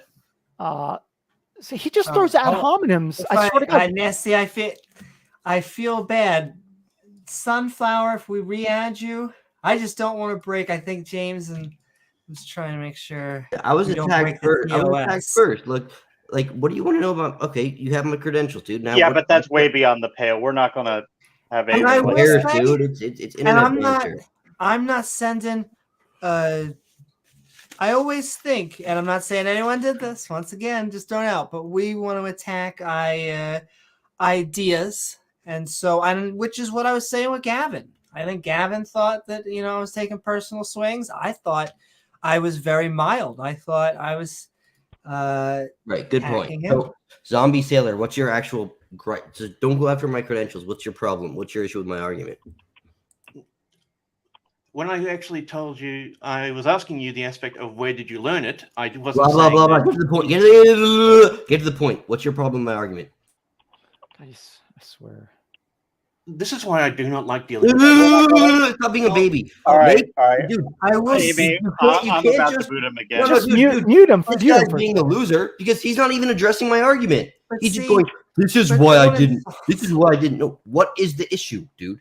Like, why don't you let him get a word out first? Because he's, instead of interrupting him? doing debate You know what? tactics. That's not a reason. He's Just doing shut up- debate just shut up tactics. and let just shut up He's and let doing him debate respond. tactics. Let him Yeah, talk. what's Let him so respond. criticize my argument, Stop, zombie. guys, Stop running just stop talking and let him finish. The reason I was asking is your understanding at a high school level, a college level, or a university level? I wasn't saying that you are an idiot and know nothing of physics. That's not what I said. stalling, You are the like one everyone that took does. it as an This attack. is what people do when they don't have a point. Make your point, dude. Make your No. point against my argument. You don't have an argument. I am going to. Wow. interrupt Wait, both the of Emperor you. has no clothes. He never had a point to begin with. He No, never you even don't had have a an And those are point. your two final This statements is on beautiful. that. This is poetic. This guy didn't even have a disagreement. He came in to say, "What's your highest level of education?" Dude, you've embarrassed yourself. Step down, sir. Well, Technically, Honorably. you embarrassed yourself with the position that you. That's nice. Not talking to you, Jason. Hey, zombie sailor guy. Good Address call. my point. I wouldn't talk to me Zombies- either. Hey, zombie sailor guy. Either address my argument or just don't talk. Because what else are you adding? The only thing you ever do is talk. Do you ever quiet down for That's the long words enough of a to allow loser. people to That's the establish words of a their own point? loser. The words of a loser with no argument. Words of a loser with no argument. Sunflower, can Right I there. ask, do you believe in life after death? Who is that directed to? Sunflower. Sunflower. Because I'm going to start reading my notes. 'cause No, these I'm are not the interested in notes that that I took. conversation right now. I'm interested in the people that have been directing But see, language Well, towards what me. I we're feel like- No, I'm not. this I'm not. is- I'm sorry. Well, We're I you feel can, like this is that. if you want to kick me out or escalating. mute me, that's But fine. okay, I'm going to. but hold on. But I'm then let dying on me the ask hill you- of zombie Okay. sailor coming in, calling me out, and then not even having an argument against me. I am going to die on that hill. No matter what you say to me, I'm going to call him out until he's out of the panel. So Well, we're not going to die on that hill. That's not. Well, one could hope that he does, but I don't think it's a productive conversation. I feel like we are. So he just doesn't have a gonna point? escalate. so he came in and doesn't have a point. I've got a point. You just don't have. I'm waiting to hear it. You have no idea. what Make you're your point. talking I'm about. waiting to hear it. Make your point. I'm No, all you're not. ears. You keep doing a filibuster. I'm all ears. There you So- go. I'll give you 3 minutes uninterrupted. Go ahead. So no, I'm gonna 5 minutes uninterrupted. No, shut up, dude. Let God, zombie don't sailor tell- do talk. not tell him to shut up. Come on, Uninterrupted guys. 5 minutes. Go ahead. Make his I've been trying to like. I don't even know where this is headed because it just sounds like we're insulting each other, which is Right, kind of. zombie sailor never had a point to begin with. I mean, He came in this whole he came in to conversation- attack Drop me. This is This So whole he just- conversation started with supernaturalism. Doesn't matter. That- Zombie sailor came in to that's- attack It does me. matter. It So- does matter. So All right, Beamsy, we're going to Beamsy, redirect the can you- stream. can I'm you- sorry. I will defer to Sunflower, you. can I you will prove the defer to you. supernatural thing? Fix the No, banners. I Thank just- you. Just one question. Beamsy, can you explain to those in the audience, because I know this, but my physics is a long time ago, that there is nothing in the classical model that can't be demonstrated with quantum mechanics. The fact that classical models still used is due to the fact that it's inclusive within and derivative of the current quantum understanding. So even though the classical model is more limited, there's nothing inside it that's contained outside of the quantum system, right? Everything within the universe we can actually quantify. That's an easy way to understand it. Right. But when it comes to physics, there are three fields of physics because the quantum mechanics works on the really, really small, but it doesn't have a relative use on the general level or the relative level. In the same way, the general physics works on Earth, but it fails when it goes down to really small or really big, and relatively works on the really big, and it has very little application in the relative or the really small. That's why they're trying to come up with string theory, and that's why it's still a hypothesis. There's no central thing to combine all three fields of school. A good example of this is gravity. I agree. My understanding is, though, that you can, through quantum physics, you can derive classical physics. It's just really complicated math. In the same way you can get classical physics from relativity. Okay. I just wanted to make sure I was right on that. Yeah, both of them can get there, but the maths involved is just absolutely ludicrous. Well, I was a microbiology major, so my physics was limited. I didn't take all the engineering physics. The aspect of what Sunflower was talking about is there are 3 points in which you could call the aspects of the Big Bang that we actually lose where basically our mass breaks down. And the concept of the singularity has been abandoned. And on that note, I am taking us back. We are going to bring up some of the points because I thought it was an interesting debate. I think the supernatural is such a big freaking term. And just like they were talked about earlier, like the paranormal, it can mean almost anything because it's really just Whatever you about needed to mean for the moment. breaking it. That's why I pointed out the aspect of the definition that I gave to you while you're in the debate. I sent that to you on the Discord, where the Council of Trent defined it as the surreal laws outside of natural existence.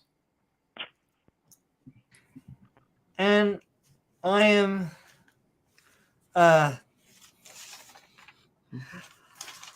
If I'm not mistaken, can somebody clarify this? Do all current computers, electronics, use quantum mechanics or quantum physics? No, we're still using chipsets. The But with the next field of electron, study, with the electron transfers, with the transfers of electrons, I mean, that's quantum, isn't it? it's starting to get into the quantum level, and that's why they're working towards quantum computers. Right.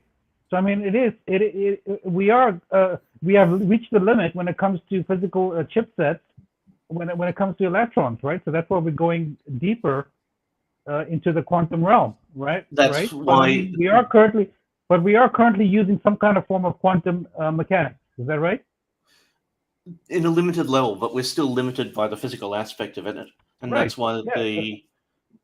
they're actually researching quantum mechanics into applying the quanta into computer systems. also sending love to Leo. I know that you were asking questions.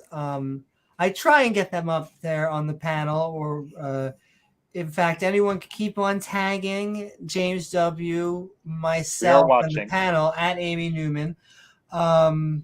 We're about to get Randolph Richardson in here. I want to reiterate, and this will be the last time I bring up the subject, because no one tries harder than I think James and I to let people who disagree with us speak on here. It literally, and by literally I mean not literally at all, very metaphorically breaks my heart. Like, I want people to come on here and actually, so I love you, Sunflower. Like, I have no hate in my heart. Keep on. I actually don't mind the guy. I think he's I This like interacting with serenaded him us, usually. exactly. Maybe when eventually we all have I'm trying to think, a cool drink, and we'll come back. You're welcome to join us on the next subject. If you would like, I will even let you stick around for the outros. I will let you even have an outro. But if he behaves himself. Well, I mean, we really have one thing, is we only have one God in this podcast, and that's the God of the TOS. And as long as you obey that deity, I mean, we basically, and clean sound bites. That's the other thing. We don't want insulting and I'm very big on it. monopolizing the conversation. I self-mute. I'm very big on this because it's not. It helps everyone else. It helps myself out, because you're not ever, I'm not broadcasting things that you don't want to. It helps the people who are speaking, because it allows them to really get their point across, and it feels like they actually are being a good faith interlocutor. And then the most important person out there, viewers like you, I want everyone out there to really have clean sound where they can just understand what is going on and make their own decisions about the topic. So I reiterate, I love everyone. Atheist, theist, it got spicy. I like the spice. He who controls the spice controls the universe. And with that, we are going to be adding in both Randolph Richardson and then Leophilius. We are midnight ranting on, is there evidence for the supernatural? Hope you're doing well, Randolph Richardson. That's right. We want to know, is there evidence for the supernatural? What your thoughts were about the debate, the topic itself, or just anything we've been talking about in general. Well, I'd like to know if there's evidence for the supernatural as well, because I have not encountered any. I'll leave it at that. I don't know. I don't believe there is. I'm not convinced there is. The idea that it's outside of out of our natural realm, our natural habitat, which we could even go so far as to call the entire cosmos, is a strange claim, because if it's not interacting with us, how could we possibly know it's out there? Yeah, this is where we're at with it. Now, I did want to try to respond a bit to the question that was asked just a moment before I came on here about whether we're using quantum computing now. So I can understand why people would find it confusing, because things like electrons and protons would be considered quarks and whatnot. And the computers that we have today are working with amazingly smaller and smaller technology, but it isn't actually quantum computing. That's a separate classification, because the intention of current computing technology does not utilize quantum states and whatnot. Quantum computing is a bit different because it harnesses properties of quantum states, superpositions, interference, entanglement, and whatnot to perform the calculations and the probabilistic calculations and whatnot, and works quite different. Like the qubit has more than just an on-off state, for example, so it works quite differently and can accomplish a lot more in a lot less time. So computers are my field, so it's the kind of stuff that people in this field. Don't you have a PhD in computer science? Sorry? Do you have some sort of degree in computer science, don't you? Nope. No? Oh, I have a CNA. It was Donald who had the PhD. Which is a network administration. But I do know you worked in certification. IT. Yeah. So, but I don't have a PhD in computers. No. That's okay. But see, I knew you were a computer guy, though, because you've talked about that before. Yeah. I've been working with internet computing systems since the early to mid 1990s, and running internet sites since all this time. So this is an industry I know very well. But that was since the 90s. Yeah. Now it's starting to make sense. So that's the difference with quantum computing, and I think one easy way to look at it: is it designed with the intent of being a quantum computer? Is that part of its design? If it is, then yeah, you could call it quantum computing, I guess. If it isn't, then no, it's not. And that's probably the simplest way to look at it. I hope that's helpful in answering the question that you had about quantum, whether we're Yes, thank you. Thanks, Randolph. Appreciate it. Thank you so You're very welcome. much, Randolph Richardson. And with that, we are going to get Leophilius in. We are midnight ranting. In fact, we are midnight ranting on Is There Evidence for the Supernatural? I hope you are doing fantastic, Leo. And what are your thoughts about the debate, the topic, or anything we've been talking about tonight? Give us a physics lesson, Leo. Well, I think I only probably watched 20 minutes of the debate. I just was chiming in here and there because sometimes Gavin can get a little irritating to listen to. Which is why I don't know why I agreed to do a debate with him also. Did he anyway, that's a different story. I do believe he was. Thankfully, in terms of the topic, personally, I think it's best to just define the supernatural in terms of natural. And I would define the natural world as the totality of physical space-time reality and all which is extended through it. And I would define the supernatural as anything which exists metaphysically externally to that. And I just think at that point it becomes incoherent to even talk about it existing. If you want the short response. As to the quantum mechanics and phones, if you're talking quantum computing, no, I don't know of any technology you could get off the shelf that has that capability. If you're talking just do quantum mechanical processes take place in modern electronics? Yes. So one note, an abbreviation for the life, the universe, and everything would be 42. I'm sure Leo agrees with me on this. Mm-hmm. Yeah, but I'm definitely not the sort of person to ask about quantum stuff because I went the other way. I went the big way. General relativity? Can I ask Leo a question? Astro is general. No, yeah. Go ahead, Jason. Gotcha. Okay, so I know that there's this, and I know Beamsy was saying this issue of a singularity is kind of a misnomer. I don't know. I have no idea about that.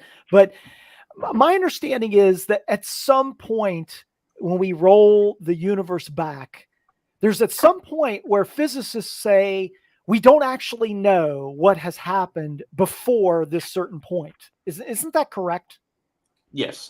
That's why I said Yes. there's 3 points in which you can express within the Big Bang. There is the point we can observe, the point we can infer using our knowledge as it stands, and before that. Okay.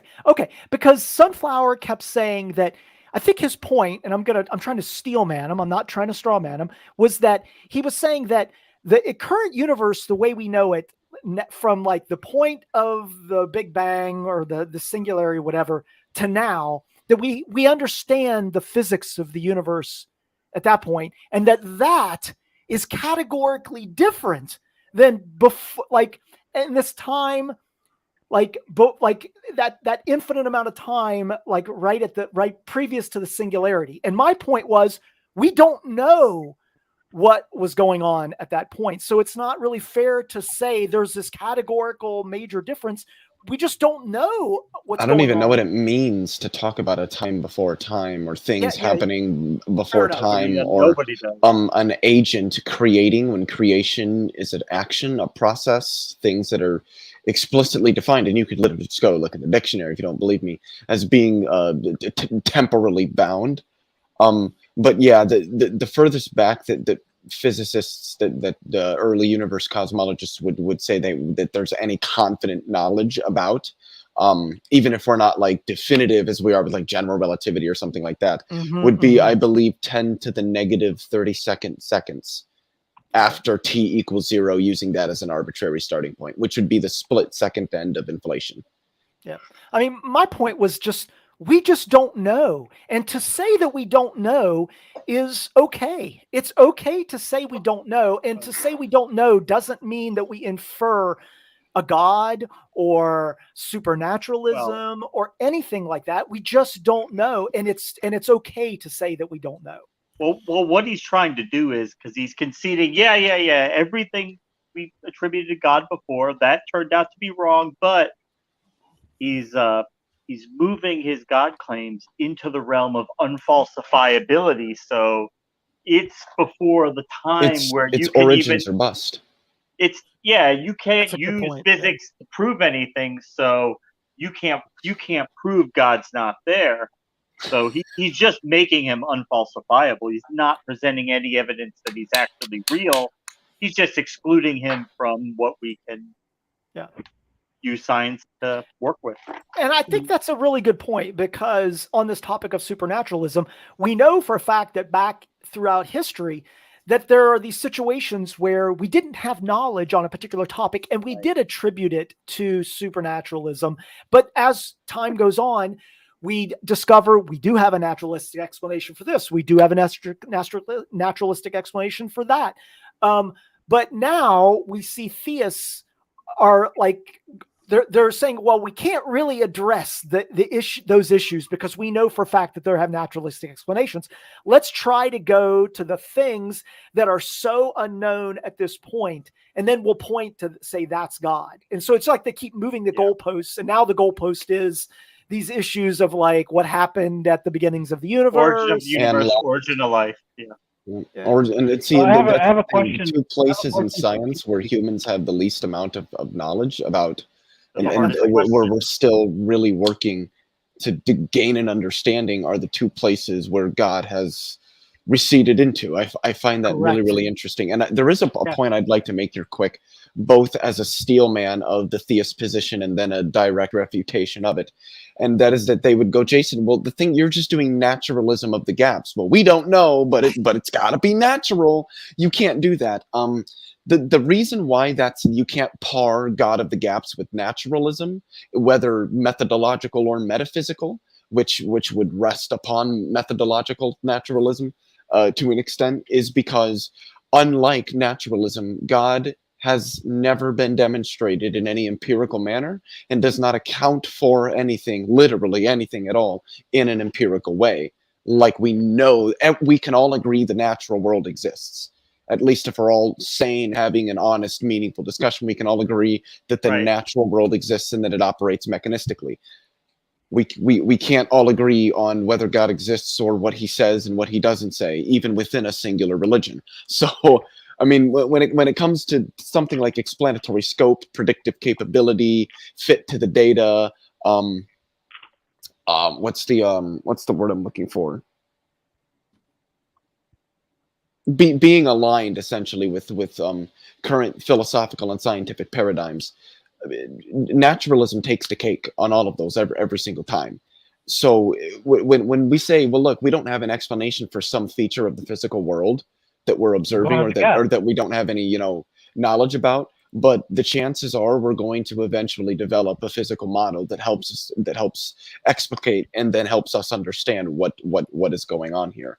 That's called inference to the best explanation, and it isn't fallacious. And this alludes to an argument that's the argument that Graham Oppie presents for naturalism. It's the theoretical virtues argument, that naturalism is just hands down, just straightforwardly, vastly more theoretically virtuous, parsimonious than any form of theism. And for that reason, we can presume that naturalism is probably true.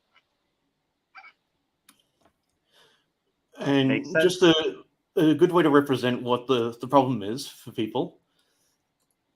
We're shifting from a point of infinite energy to a point of infinite distance.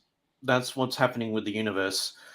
As we get closer to the infinite, that's where everything starts breaking down.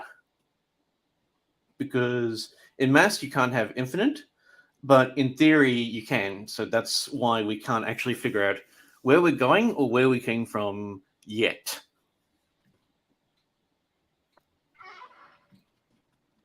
I hope that makes it a bit clearer for a way to visualize it. What? Can I say one thing? Yeah, go ahead. Bubblegum keeps challenging me to a debate. Bubblegum, I'll debate you anytime, anywhere. Name it. Bubblegum, you keep telling me you want to debate on MDD. I'll debate you anywhere, anytime. Pick a stream, and I'll debate you. So otherwise, shut the fuck up and stop telling me that. He wants to debate me too. And I do just want to say, anywhere, anytime. Amy has a show called Debate Me, Bruh. I will. What the hell are you guys talking about? I will send Amy. I have to at least give a fair shot. I will always put in good words for anyone who wants to go on modern day debate, because I love James James doesn't like Joins over Bubbles. there. He's not going to host Bubbles. But I will say, James doesn't like Bubbles. You always have a chance to come on. Troll. So, Bubblegum Gun the other day asked me to debate as well, and on the topic of whether God is moral. He gave me a couple choices, and I chose that one. That's so easy. That's such an easy one. Anyway, I suggested Debate Me Bra on Amy's show here, since he's asking on this show, and the response was, no, it has to be modern day debate. I said, okay. Well, and, it's not going to happen. Like I said, I just want to. His own death warrant. My preference is here, because this is Amy's show. As a proud member of Modern Day Debate, and I just love James over there. I love all my Jameses in the world, but I am always sending good vibes there. But like I said, feel free. We do have a Debate Me Bra right on here, and exactly. If you would like, I will help set up. I think I've been saying this, but I just have a newly created list that is going to be being posted in Discord for atheists and theists to just sign up. And so we will just get people to. I think it'll be. With all the guys here, Jason and Randolph and Beamsy, I think it would be really bad for you guys to debate Bubblegum Butt. Okay. So I think. Well, we're not going to do it right now. So Bubblegum Gun, not now. I've just let you know I've not heard back from James yet, so I know he gets busy, but he always does get back to me eventually. Yes, and I don't push him, and I think no, but it'll bring you down. It'll bring you down. Like what are you? It's not a good. It's not a good strategic. Can you let Randolph make his point? Let him do it. This is not about strategy. If somebody is willing to debate me on a topic that I agree to, I will debate with them. Not a problem. And I'll debate just about anybody who wants to, just like Jason's willing to and Leo's willing to, I believe. And Amy, just so you know, if you want to try to recruit some people to participate in debates from the Canadian Atheists Discord feel free. You're Hell welcome. yeah. Oh, thank I you mean, so very much. It's convenient of Bubblegum or whatever the fuck his name is to be able to say, I'll only do it on MDD. I'm saying I'll do it anywhere. I'll do it on Discord. I'll do it on YouTube. I'll do it on whatever platform you want. It can be recorded, man. Like, it's not like it has to be on MDD. It can be anywhere. There's a reason for that. It's because it's a bigger channel. I don't think it matters. And he doesn't think he'll get on there anyway. So. Well, That's yeah, exactly that's what right. I was gonna say. I don't That's think it's going to get on MDD. It's convenient to say I'll debate you on MDD, but if he can't get on MDD, then it's naturally he won't debate me. So every time I go on a chat, he's like, "Hey Jason, when are we going to debate?" I'm like, "Hey man, Hey Jason, when can I use you for cloud on a large anywhere, channel?" anytime." So I'm calling you out right now, Bubblegum, on the stream. Bubblegum Butt is trying to use people as clout. As clout. He's trying to. He's I don't even care. I don't even care. I'm gonna be honest, like, and I like James, and I love coming on his channel to debate, but I would rather debate on like Amy's channel or like on Randolph's channel or something like that than go to MDD. I would be honored to have you here, and like I said, a shout out to the Theus. Thank you, Leo. Once again. There is one thing. On the TOS service, and as long as you let people have sound bites, I will let young Earth, old Earth, all Earth creationists. So there's two things I wanted to say. The first one was, if Bubblegum Butt, because I like that, I'm going to start saying that. If Bubblegum Butt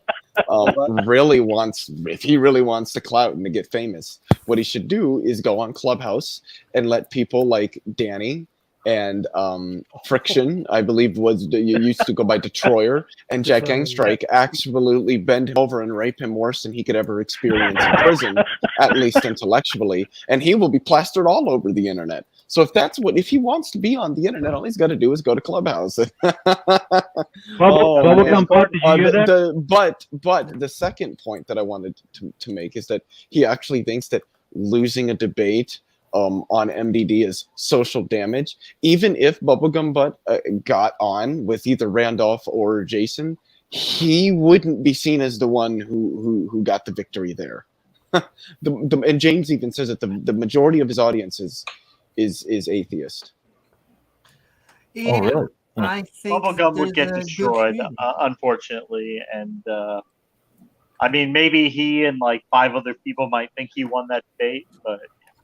And I just want to send love to you, Bo Smith. Oh, you do not have to change your name. I'm just sending love. He right says he has to more you and subscribers everybody than out us. there. Bubblegum Butt said he has more who would debate subscribers than us. I Sunflower? didn't even see his channel. I would, depending on. I'll debate Sunflower. I'm happy to. Yeah. If there's a moderator that will like keep him in check from laughing and like ad hominem and like actually having a respectful debate where he talks and I talk and we ask questions and we don't name call. Sunflower's been on MDD before, and he actually did okay.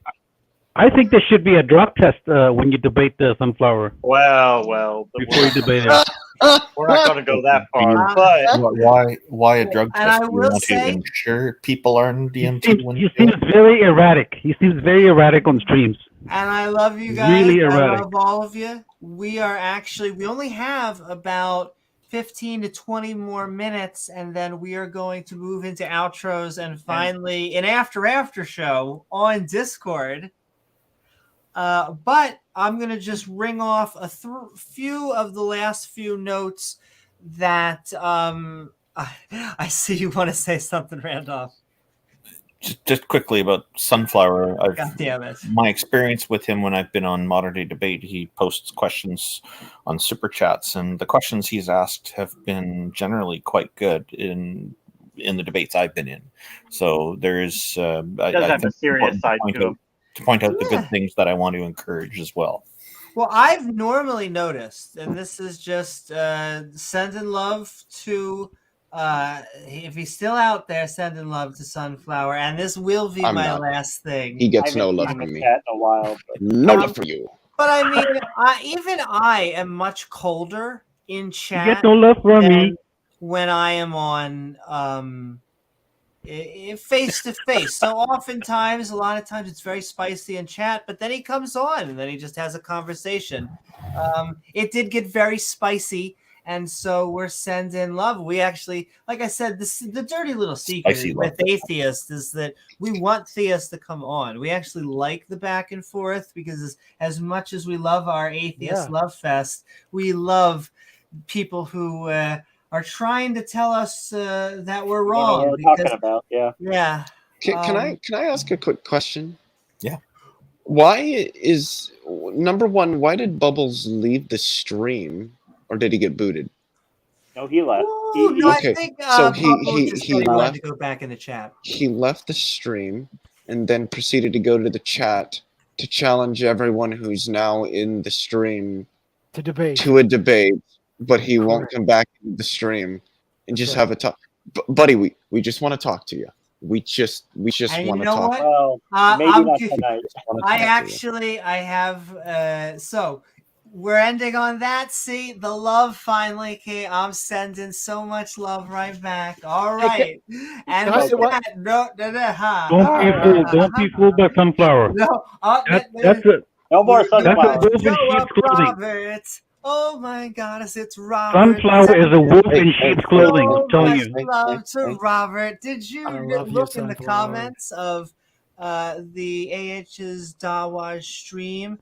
One of the members commented that you would convert to Islam if they just talked to you. That's right. I do have to say, and I have to look. Because I love going into apologist and Dawa channels. They're both fantastic. And one of the guys I know, he said he was going to leave me a comment about something possibly for James and I to look at. It'll probably become a skeptic and ranting topic. Yet I did that is so interesting. I did see, I think someone said that like Amy's so nice, she's going to be a Muslim soon. I'm like, okay, good luck. Which Dawa channel? Which Dawa channel was that on? There's like one for every letter. There's like AB Dawa and BC Dawa and XY Dawa and YP Dawa and PS Dawa. EA Dawa.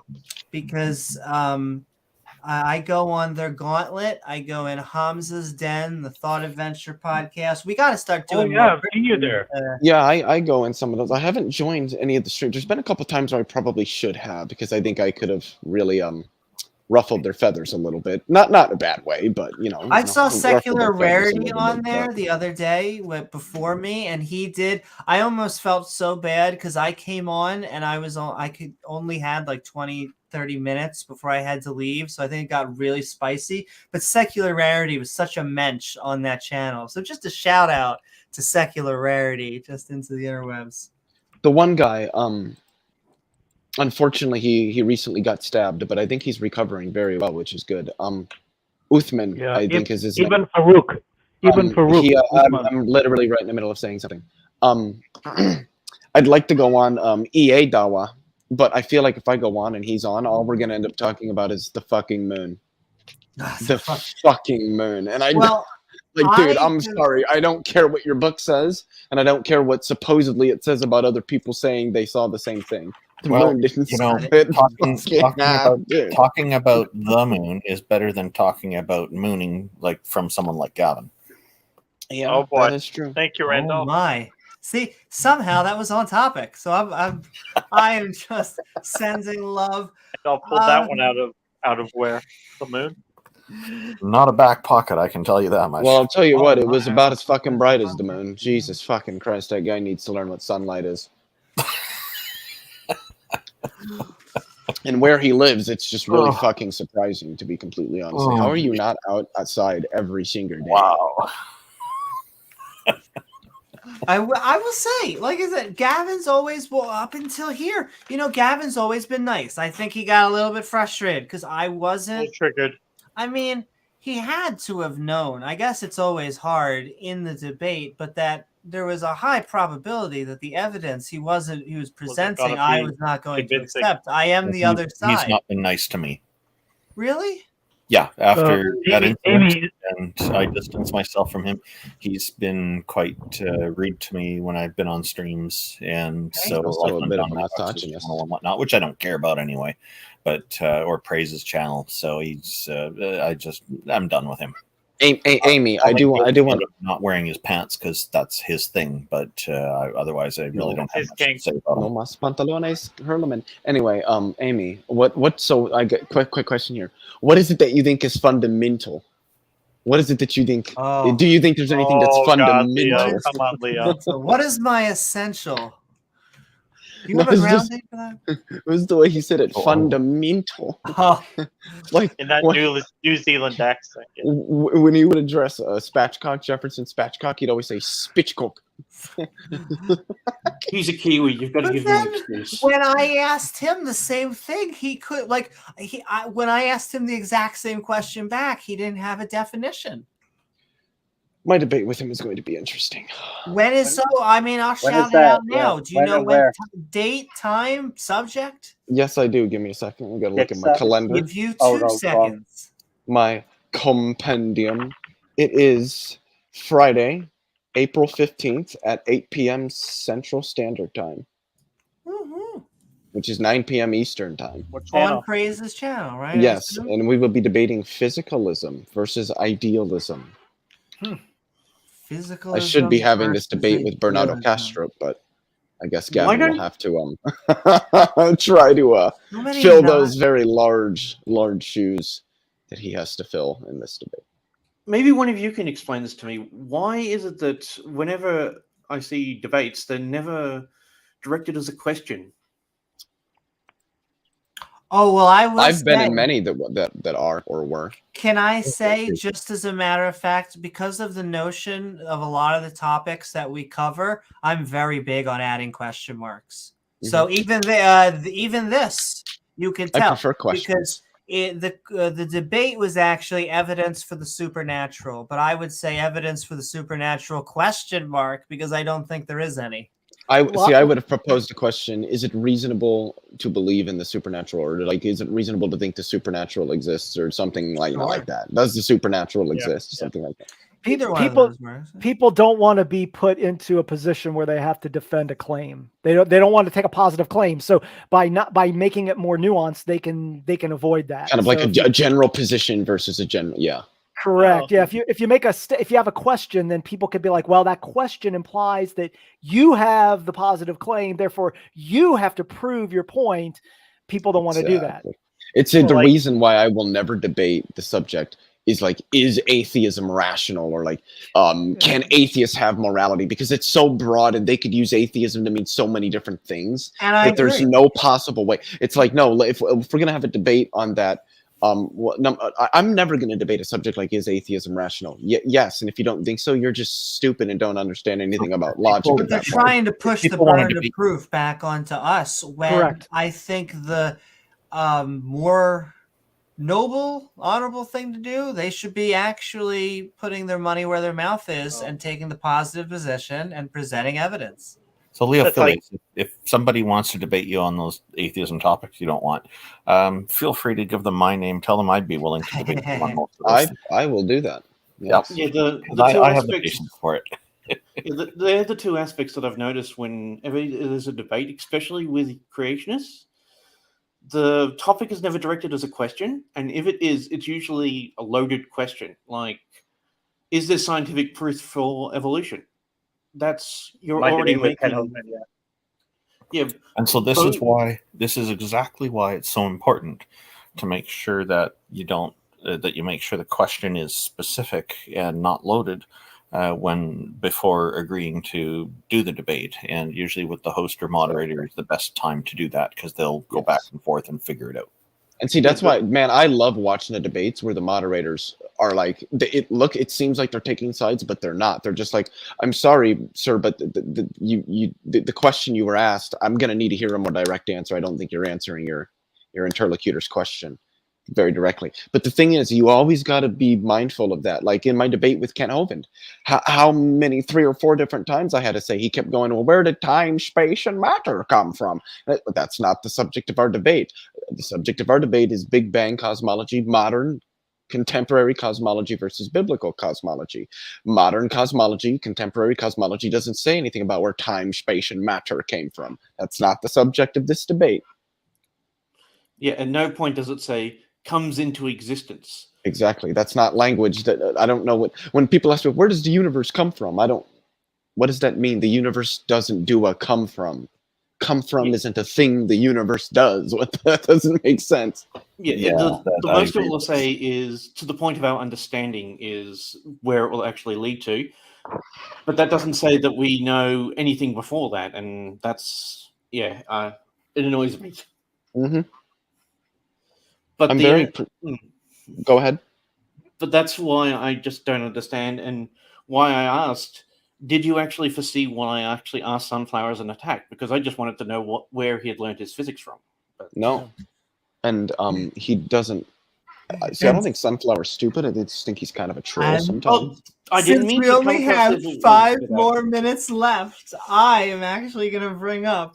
There was one main topic of the supernatural that I think Gavin talked about. Like I said, I think it was his hill to die on in this debate.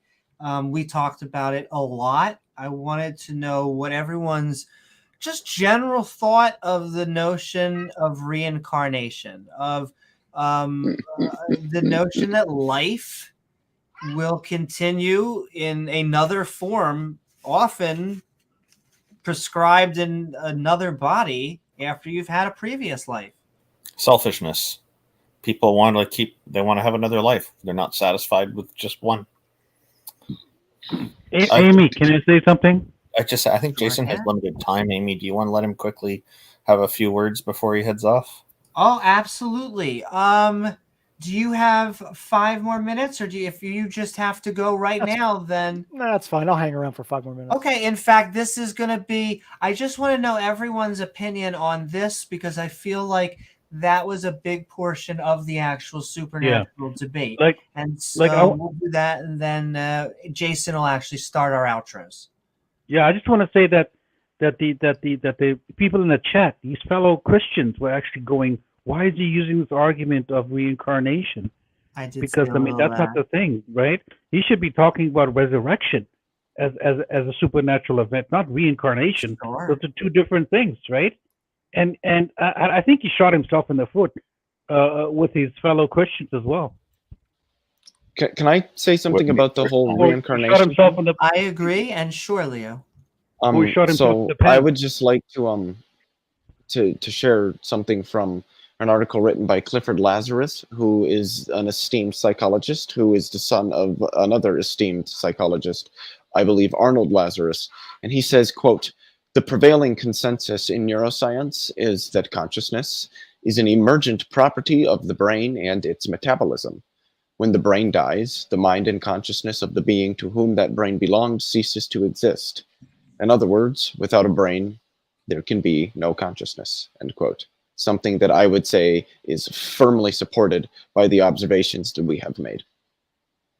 And one of the things that comes up sometimes are jellyfish conscious? I would say probably to an extent, yeah, but then that just begs the question, what do you mean by consciousness? Yeah, but they're said to not have brains, so... They do have neurons, though. Yeah, okay. It's like a setup. Are plants conscious? What do you mean by conscious? I don't know. I mean... Then I can't answer your question, at least not honestly. Bubblegum would say yes, because he's made that case before on the channel. And I would say no. You're a dishonest answer, then. They don't have a nervous system. Is that they're still animals, and so they're still doing movement, and it's just what would we consider? I would say anything that's actually... Wait, are jellyfish actually animals? No, they don't actually have organs. I don't know. I'm going to look it up. Jellyfish is an animal. So, from the Encyclopedia Britannica, jellyfish, any planktonic marine member of the class Scyphozoa, phylum Cnidaria, I believe, a group of invertebrate animals composed of about 200 described species, or of the class Cubozoa. So, yeah, technically, they're invertebrate animals. Interesting. I did not think that they were going to be animals. Same, they just don't have organs. I know. I was thinking, I don't know, but yeah. There's a big W for Amy. She got that right. Jellyfish are animals. there's a fact you wouldn't think is true. Yeah, because they're a little bit almost alien-like, especially when you're looking at them. And I mean, they're not fungi, anyone- they're not bacteria. They're not. Yeah, Or they have plants. to be in the animal kingdom. Yeah, they got to be in the animal kingdom. From Wikipedia, jellyfish are mainly free-swimming marine animals with umbrella-shaped bells and trailing tentacles. Wow. Yeah. Kingdom, Animalia. Phylum, Cnidaria. Subphylum, Medusozoa. Yeah. And if Well, you're I don't- into tentacles, well- we don't kink shame anyone. What were we talking about? Yes. No, we do not. Well, Aaron Ross did say that there are protozoa cells that are even conscious. Well, That's what he said. that's because of what he means by conscious. Okay, because He I says that remember there's evidence. There's some evidence. dude There's clipped archaeological. Aaron trying to say that Aaron was arguing for like panpsychism, and he wasn't. It was just, and Aaron in that discussion defined what he meant by conscious, and it was fairly broad. And I don't think it's a bad. No, I definition, know but- what he meant by conscious. If it means that, say for example, a cell can assemble proteins that actually can use these chemical signals to be attracted, and these proteins move to a certain part of the cell, right? To actually that's involved with motility of the cell, movement of the cell towards this certain chemical signal. Is that consciousness or not? Would you define that as consciousness? Wait, can you repeat that? I'm sorry, I was reading on Wikipedia about jellyfish. Yeah, so like biological cells or prebiotic cells had these systems in place where they actually produced proteins that were actually that would move to a certain part of the cell, like usually the top part of the cell, and they were attracted to chemical signals from their surroundings, right? And when the proteins moved to this part of the cell, it was involved in motility of actually movement of the cell. So is that consciousness or not? I would not consider that consciousness. No. And on that note, unless But if the anyone has responding- anything, well, if anyone has anything to say about reincarnation, I'll let you say a final comment. But if not, I'll let you guys say whatever you want in your actual outros. But they're responding to the environment, right? If something responds to the environment, does that mean that they are conscious or not? I don't think so. No? I mean, like if a bacteria, moves away from from something that is dangerous, does that mean the bacteria or virus is conscious? Wait, did he say something about like interaction with the environment or something? Yeah. It's a chemical interaction with the environment, right? Well, I mean, when like a big, I don't know, like planet falls into a star, that the star is interacting with its environment. Does that mean the star is now conscious? No, I'm talking about biological systems. I'm not talking about inanimate stars. Well, no, but see, you said though that consciousness is like the ability to like interact with your environment. Did you not? Yeah, I'm saying, but stars don't interact with their environment. No, as applied to the biological. Wait. Are you saying no? Stars don't interact with their environment? Stars interact with gravity. Yeah, but they interact with their environment. Is gravity part of the environment? Yeah. And so, is anything around a star that it can interact? But I'm not comparing. I'm not talking about stars. So are they conscious? I'm not talking about star consciousness. I'm not asking. All I'm doing is running with your definition of consciousness. Yeah, I'm talking about pre-protozoa cells that had the ability to produce proteins that actually gravitated towards a certain part within the cell. You said this once already. Right, and responded to chemical signals outside of the cell. And once they gravitated towards those chemical signals, they actually aided in the motility of the cell. They actually aided in the movement of the cell towards those chemical signals, whether it be a positive chemical signal or a negative chemical signal. Is that a conscious decision? Is that a conscious movement? And and on that, because we really do have to go in outros, but you guys can say really whatever you want on the debate, the topic or anything that we have been talking about, Jason is going to start us out on tonight's outros, but we have been midnight ranting on Is There Evidence for the Supernatural. I want to thank our entire panel tonight, along with all of our viewers out there. We are heading into our outros.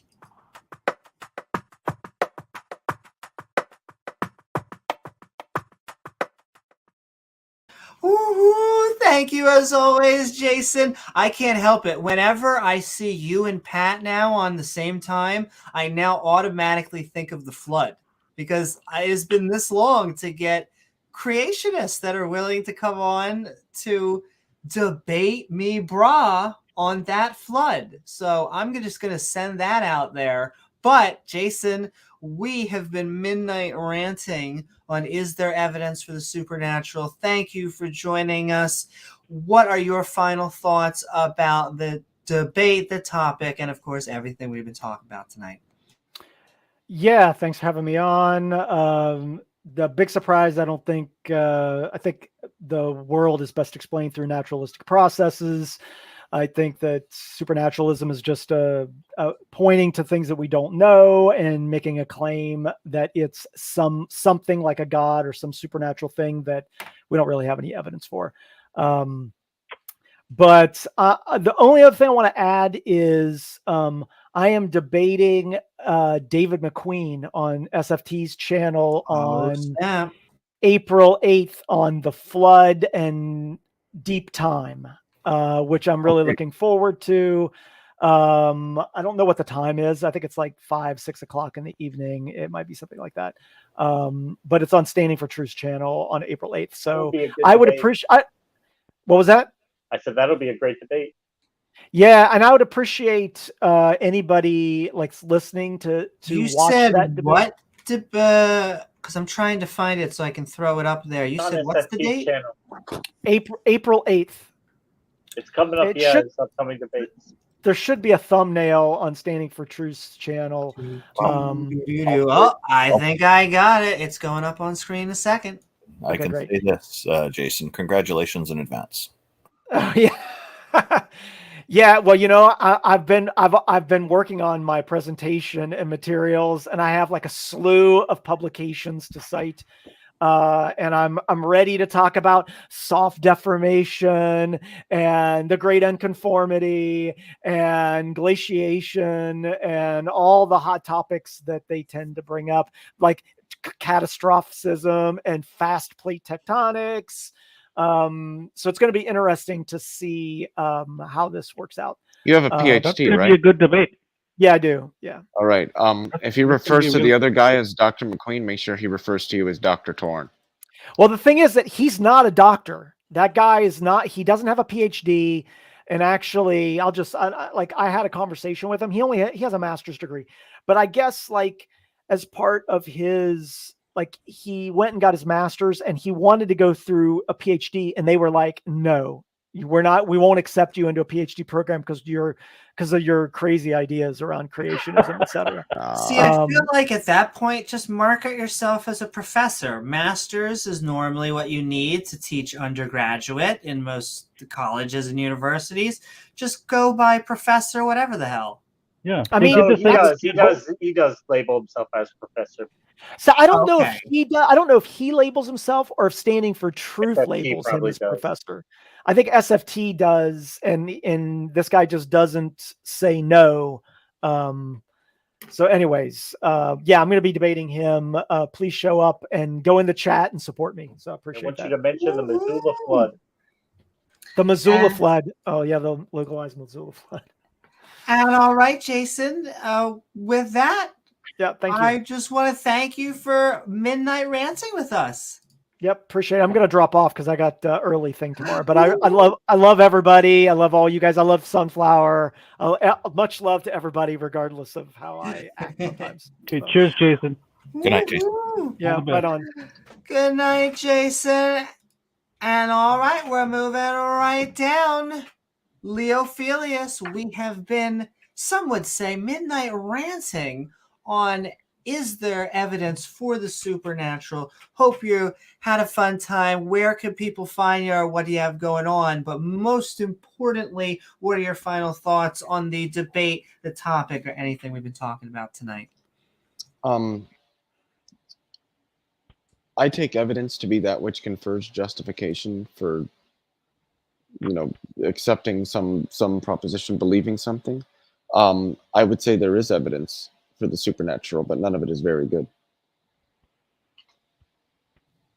Yeah, basically.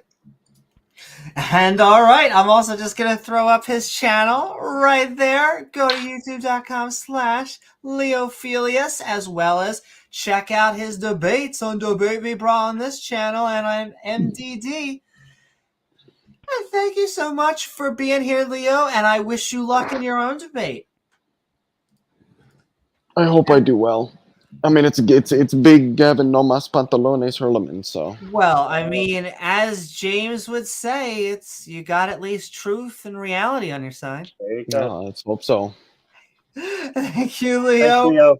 And all right, Randolph Richardson, we have been midnight ranting on Is There Evidence for the Supernatural? I hope you had a good time. What do you have going on, and where can people find you? But of course, what are your final thoughts about the debate, the subject, or anything we've been talking about tonight? Well, I always have a good time on your channel. It's always fun. You and James have a great community going here, and James's cat as well, who's very helpful. So thank you very much. The producer keeps things going. Yes, indeed.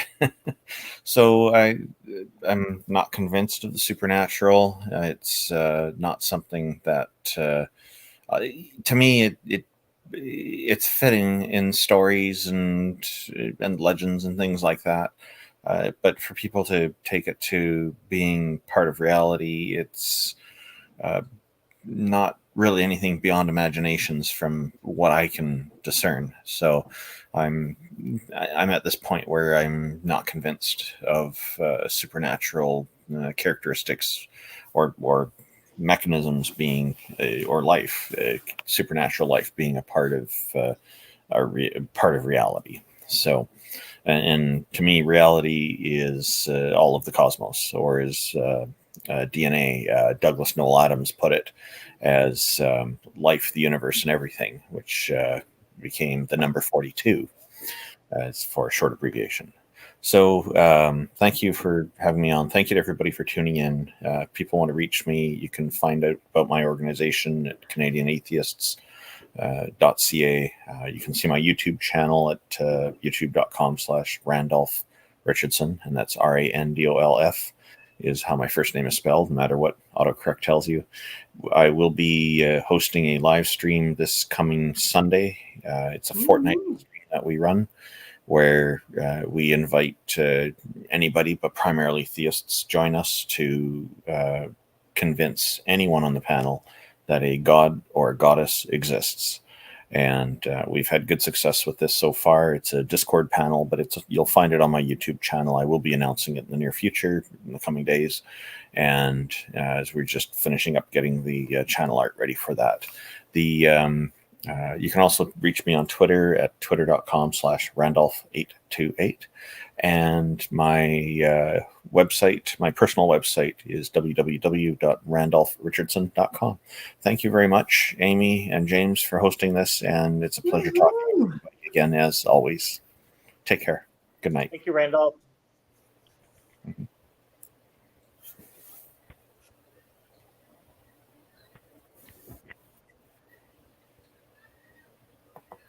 And all right, Beamsy, lovely to have you back as well. We have been midnight ranting on Is There Evidence for the Supernatural? I can't believe that you found my high school picture, but I just want to send so much love to you, and I really want to know, what are your thoughts about the debate, the topic, or anything that we have been talking about tonight? And maybe next time we can talk about Amy's high school because it looks. Yeah, there's plenty of tentacles in that picture, so we shouldn't really go there, should we? Oh my. Well, once again, puberty's a bitch. Yeah, that's Slanesh. I thought would be perfect analog for you. And I just want to also, I know that Beamsy has a channel out there. You are right. Sometimes one name may be harder to say on a channel. I think I just love calling see, I was about to say it. The American in me slows me down. I have to like fully commit internationally. I you know spend what? more I was time on about Twitch. to say it. I feel I could feel it. But there's someone out there in another stream that may not be happy. Sending love, Beamsy. We have been midnight ranting on evidence for the supernatural. I mean, are you convinced? What are your final thoughts? Well, I found that, thing that was called a debate a little bit disappointing because Gavin wasn't even defending his own point. He was just trying to make a point while not making a point, and so it was rather disappointing. And the aspect of supernatural is, I do agree with what the Council of Trent decided on it. It's basically surreal nature, or unreal nature would be another way of putting it. It's nature outside of nature. It is unrepresentable, undefinable, unquantifiable. It's just, you've got everything inside the universe, and everything outside the universe is surreal and therefore supernatural. Thank you, Beamsy. Thank you so very much, Beamsy. It was lovely having you on as always. It's always fun to be here when I get attacked. And all right, hail Slanesh. I mean, what were we talking about? Just kidding. Sending love to my true love is Cthulhu. Oh, I'm no. Pastafari. Calm down, Newman. I know. Look, I can't help myself. And all right, Assembly.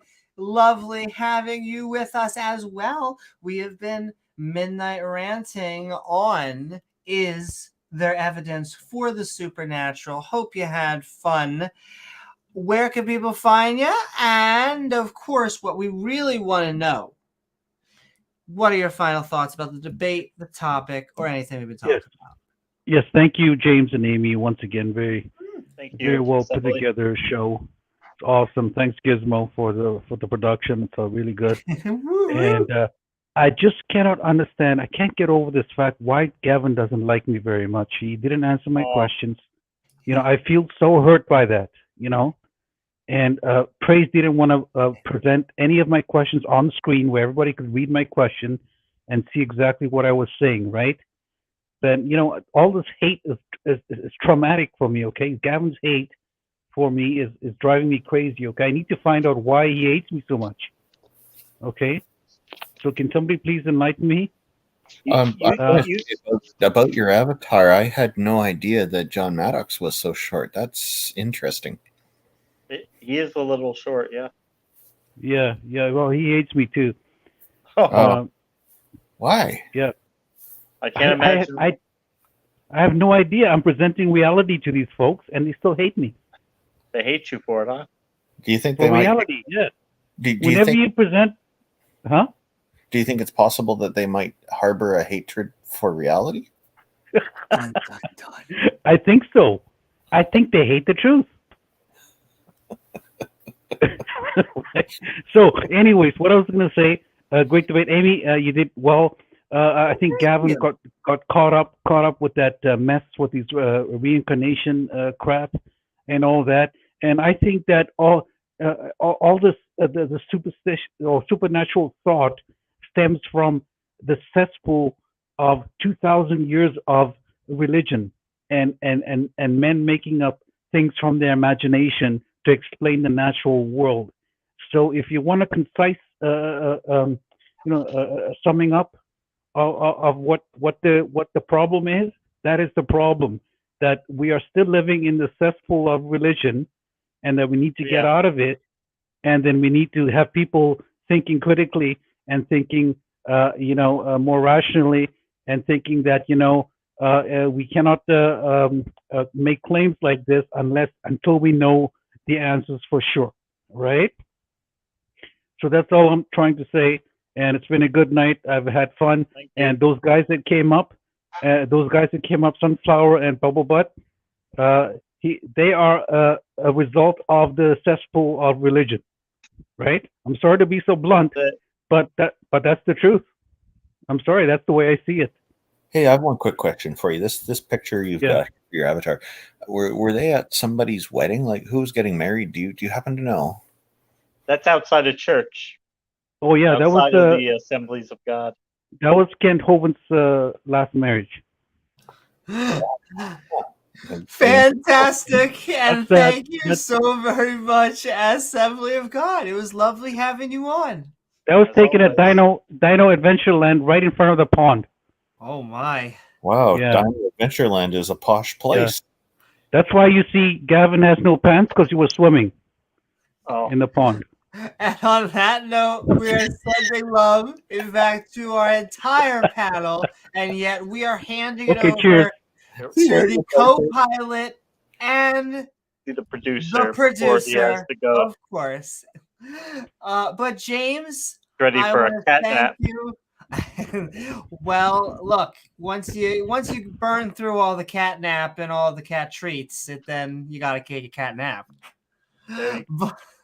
But thank you so very much. As always, I honestly, it was great having this back and forth, this after show. I enjoyed both the Kent Hovind after show that you can see with James's debate on youtube.com/atheist junior. Shout out to the lovely AJ, and also Absolutely. James's debate with Thanks. the one and only 15-foot Kent Hovind at Standing for Truth's channel.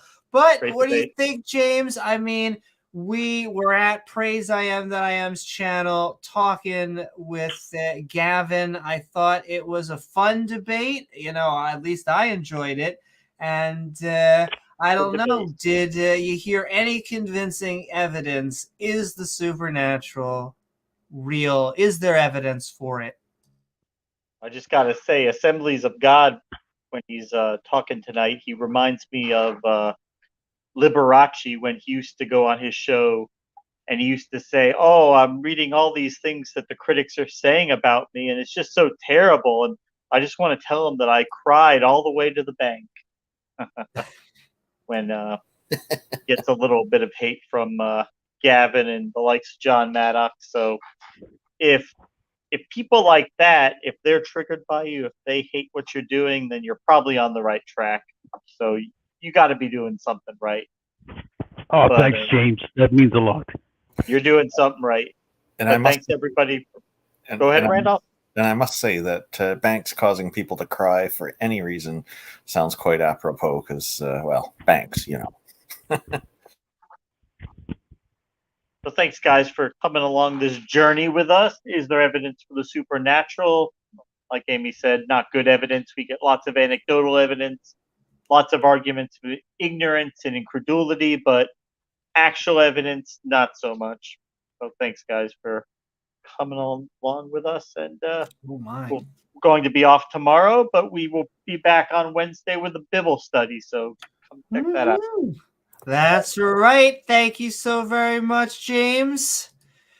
And that's right. Look forward to our Bible study and many awesome upcoming events, like already collecting questions and going to be streamlining that process so we can have our first Patreon stream where we take our Q&A both off air and live, and then we create a show which we send to our viewers so everyone can watch it. So everyone wins. More content for everyone.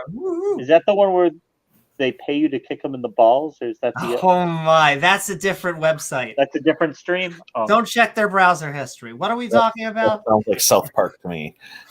They didn't kick my ass. Anyway, I do hope you all had a good time on this episode of Midnight Ranting. Evidence for the supernatural. Oh my. Where, yes, tonight we threw an after party on the debate between Gavin and myself on evidence for the supernatural for a supernaturally good time. I know, yes, and we trade. I mean, that in and of itself, praise Gavin and myself could come to agreement on. So really, I think we're all winners if you think about it that way. Ow, my balls! Great television. Great show. Idiocracy also is a documentary. What were we talking about? I do want to thank my co-host Aaron Ra said. Unfortunately, shout out to Aaron Ra. His Quran studies are coming to an end. So not only should you be checking out his live streams, but you basically have a fantastic catalog of Quranic studies from a skeptic's atheistic perspective and an ex-Muslim perspective, because has a fantastic panel. I hate to bring up that poor debate, that guy who debated Aaron Ra, who we had on for the after show after that debate. That guy just got absolutely pummeled in that debate. He did. But hey, that's what you get when you go into the room with Aaron Ra and you're trying to... You bring religion. Bring religion, you bring the Quran. Bring the holy you bring the Quran. Say it's James, a scientific did you know a text. book's that a thing? Yeah. Wow. But I do want to thank my co-host, James W., along with our guests, Sunflower, Jason, Assembly, Pat, Bubblegum, Beamsy, Randolph, and Leophilius, as well as the people in chat, our awesome mods who make this stream so great, and of course, lovely viewers like you who make this channel even possible. If you enjoy the show, please don't forget to like, follow, or subscribe. Sending love to both the Twitch and YouTube communities out there, because then you gain access to that bell icon, which when hit to all, hit my button, baby, will send you reminders to see our premieres and join our live streams. Or hey, why not leave a comment once the video's done? After the show, we will be heading over to the Skeptic and Ranting Discord server, the link of which is in the description below. Lastly, if you would like to help us make even more content, we offer perks for our supporters by checking out our Patreon at patreon.com/Amy Newman. I am Amy Newman, and we will see you all on the next episode of Skeptic Ball Z. Good night, everyone. Good night. Thanks for tuning in. The dog, he usually doesn't come on the stream. Puppies. That's okay. Very much want you to have a fantastic good night, day or night. Cheers, bye.